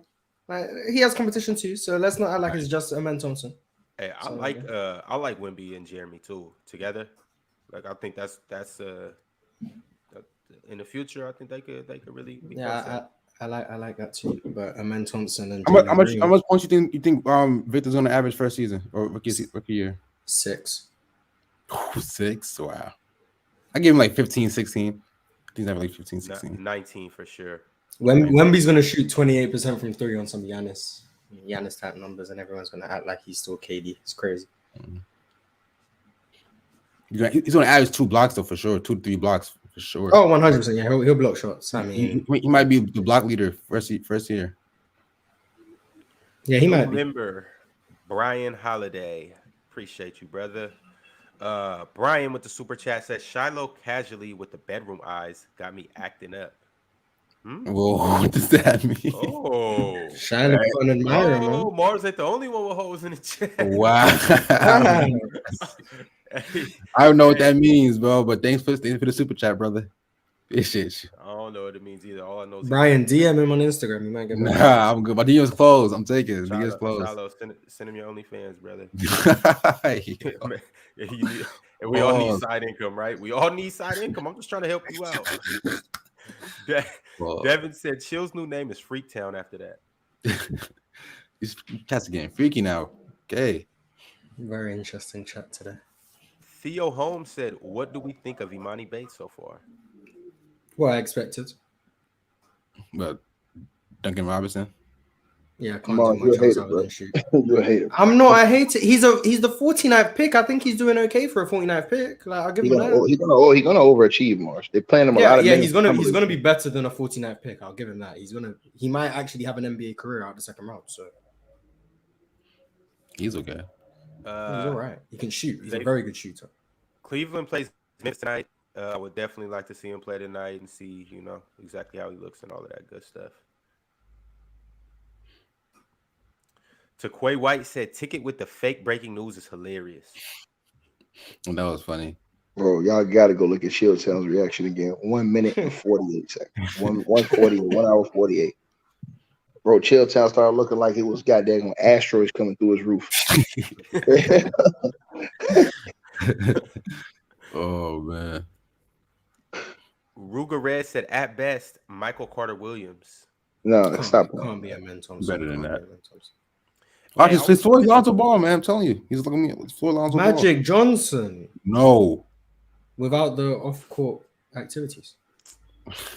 He in Houston though, and you see the crew he's with, so you. He at least gonna stay safe. I don't know. He at least gonna stay safe. That's what They might turn that boy out, man. You never know. He gonna stay safe. He'll be all right. Hey, kids watching, if you out there watching, it's better safe than sorry. Hey, wrap it up. Edward Olia with the blank super chat, but hey, we appreciate you. Blank super chats get read. Leaf Diggy said Jerry West claimed to be a wolf among dogs. Y'all heard that? That's why he's a logo. Facts. With one championship. Angie Carr said thoughts on Simon's 87 overall on 2K. Simmons. I mean Simmons. Yeah, I think I saw that. That wasn't real. He's not an 87. That was a troll. He's like a 76. No, I think it's more like a 90. I think he's actually 90. Ben Simmons. We're talking about the same person. Yeah, Ben Simmons. 90 overall. No, he's not. He's a 62. What are we talking about? I see him as a 90. He definitely hit 90. He's gonna be a 90 next season. Come back here. Season. Yeah, most improved year. I'm calling it. I agree. Ben Simmons is gonna be back to all-star form next year. You not seen the clips? Ben Simmons got them bust down. I was over on threes for the season at 2. Mark my words. 2 makes. 2 makes for the season. Yep. 2 attempts is where I'm at. Hit the over. Edward Olea said Wemby is not a generational talent. He is basic. He's basic. He's basic. Then what are you? He's basic. If Wemby was 6'6", he'd be undrafted. That's crazy. Basic is crazy. Don't get mad at me. I'm just saying. Even his misses look good because he's just so. I disagree, man. I disagree, Mark. You got skills, bro. Yeah, skills for a big guy. Those skills on a 6'6" guy, trash. But it might be more refined. I wouldn't even say trash. It'd be more refined. I saw a clip of Wemby learning how to do dribble moves when he was 14. He missed a layup. Terrible. Even I can make a layup. Ruga Red said, "What happened to Shaq on the show? We dropped his ass. We fired him from player choice because them takes was trash." Notice how the numbers got better when Shaq left. Bring that down. Addition by subtraction. Facts. Said, top 5 influential players off the court. Mike, Kobe, AI. Bro, you gotta say Braun. What's Braun influencing? Everything. Being a good man, being a good family man. That's off the court. Bill Russell did a lot for civil rights. Oh, don't do that. We got to talk about So Bill Russell has to be up there for helping black people. Shout out to Bill Russell. Yeah, I guess, but Kareem wasn't really appreciated for what he did. He wasn't appreciated, Mar. Yeah, Kareem. You know what, Mars though? Gotta go Curry. Curry changed this new generation the way these guys think. These young kids is coming out here shooting from anywhere. But he changed it for the worst, though. They got changed it with the tats and just hardcore style of play. AI's up there for sure. Steph, AI, Kobe, Mike, and Bill Russell. There we go. Yeah. Then you got who else you got? LeBron got to be in there. That's crazy. No. Stop trying to get LeBron in conversation. What's LeBron ain't influenced nothing. He copied MJ with Space Jam. That's not influential. He doesn't. Jordan has his own brand. What's LeBron have? Just some Nike shoes. His shoes don't sell. Exactly. What did he influence? They're terrible. Like, LeBron ain't influencing nothing. No, KD's more influential than LeBron. LeBron shoes sell. Not as much recently, but you crazy. Who you know out here rocking LeBrons? Tell me one person you know rocking. People are rocking Kyrie's more than LeBron. Ever. Who you ever know that was just rocking LeBrons? Me? What you mean? LeBron? He influenced you. He's the only one. Okay, he influenced you. We're not gonna do this. Like the South Beach. LeBron Ace wasn't a thing. Come on, let's. No. We ask you again. Who have you ever seen just walking around rocking LeBron? Are you serious right now? Plenty of people. And I've never seen nobody. Ron, have you ever seen anybody just rocking LeBron? No. As of recent, his shoes fell off. But come on, LeBron 8s, 9s, 10s. Ron, have you ever seen anybody rocking LeBron? Come on. I'll be around sneakerheads. I done seen a couple people in LeBron's, but they not LeBron. As of recently, no. I give you that. You tell me the LeBron ain't top 5. The South Beach LeBron 8s alone are like one of the most popular basketball of the 5 names we gave. Who should LeBron be over? We're just trying to get LeBron top 5, and it's debatable with Kareem. It's debatable with Kareem because Bill Russell did. We didn't even say Kareem. Bill Russell, MJ, Kobe, AI, Steph. Who's he over? Go on, tell me he's over one of them. Kobe. Nah, I can't. You're trolling. You're trolling. I love Kobe. I can't do that. You're trolling. Okay, there we go. Even Kobe got LeBron screaming "Mama" mentality. So yeah. But y'all treating with the LeBron shoes, not as of recent, but back then LeBron had some heat. We ain't gonna do that. Man, everybody says. I mean, you have 22 shoes. Eventually, one of them are gonna hit. I never heard nobody say LeBron's shoes was hot. I never heard nobody say yo. Nah, you're trolling. I'm not lying. Hold on, Ron. Have you ever heard any nigga say, "Hey man, them new bronze, man, them shit's fire, man"? Have you ever heard anybody fight over a pair of LeBrons, Ron? The 8s and the 9s, yes, and the 10s, I've never seen no storyline pack full of bronze. I've never seen nobody like just running this. I've never seen it, bro, ever. The 8, 9s, and 10s, that 3-year run, yes, people were buying LeBron shoes. Everyone had LeBrons. Come on, man. Bro, I ain't never seen nobody ever argue over no pair. I haven't even seen one line in the store where people say, yo, I got to get them bronze. I'm telling you, he had a 3-year stretch, man. A 3-year run. I ain't seen it, man. Where you from, man? From New York. Man, hell no. And we in New York, and I'm telling you, New York, it was a run the 8 to 10 where people were rocking LeBrons casually, not just for ball, casually. People were wearing LeBron. Them heavy on shoes, they weren't wearing. Come on, man. No, I'm telling you. Shallow was a one nigga with them big box shoes on, running around here talking about, yeah, man, I got the bronze, nigga. Come on, man. Smokey, the cool grade 9 LeBrons. Oh my god. LeBron ain't top 5, long story short. No, yeah, he's not. But moving along, y'all. Marquivian Black said, if Portland gets what they want for Dame, it's scary. I mean, what do they want? They want a star player, though, right? I don't think they're getting a star player. I think they said they want like 2 good players and 4 first-round picks. Because I don't think they might get some first-round picks, but I don't think they're getting the star player that they want. Because they ain't gonna be on the roster then when the season starts. Yeah, I don't think they're getting a star player though. So they don't have to move, Dame. Just because he said trade me, they don't have to move. They're going to though. What's the point of? We don't know. What Brooklyn did, they set a trend, bro. Brooklyn split up to KD, and everybody gonna look at that like, yo, we don't have a deal we don't like. People gonna start standing on that, bro. J. Rob's burner account said Jaden Hardy over Sharpe. Mars watch. I like Jaden Hardy. Not over Shaedon Sharpe, but I like Jaden Hardy. Marquivian Black with another super chat said, peace to the panel. Salute Mars, Chills, Tone, Ron, and Damo. Damn. No, okay. That's crazy. I get it. That box right there, Shiloh, I'm pretty sure that was you. Oh, the hate is real. But hey, bro, look, the hate is real, man. We ain't worried about that. I don't think you were up here when that super chat got sent. Right. Okay. I would have read it on time, but well.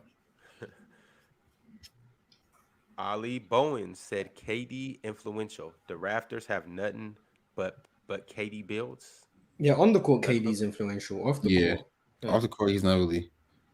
Unless you consider what he does on social media influential, but yeah, since he got outed out for the burner, I feel like players have been more open to talking basketball on social media. So yeah, I give him that. Yeah, he's over LeBron. No.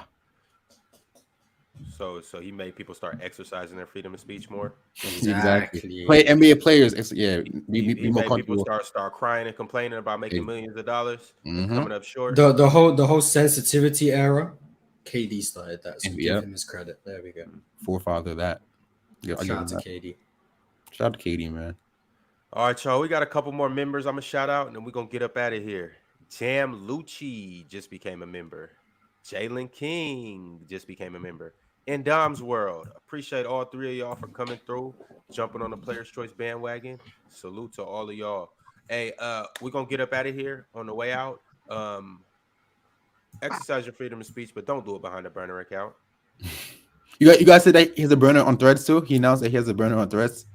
He's got a burner everywhere. I mean, that's not man, you know, Ray J got them booty goons for him. You remember when Ray J went on the Breakfast Club and said, "Yo, I got them booty goons." Hey, Ray J was on one that day, Ticket. He was on one that day. You remember that, Ron? He said, "Yo, real talk. I got them booty goons though. Yo, I got them, Charlemagne." I said, "Yo, what's wrong with this nigga, man?" He wasn't playing with Envy or Charlemagne. But all right, y'all, you'll know where to find us. Same time tomorrow, same place, same show. Mars, dilute.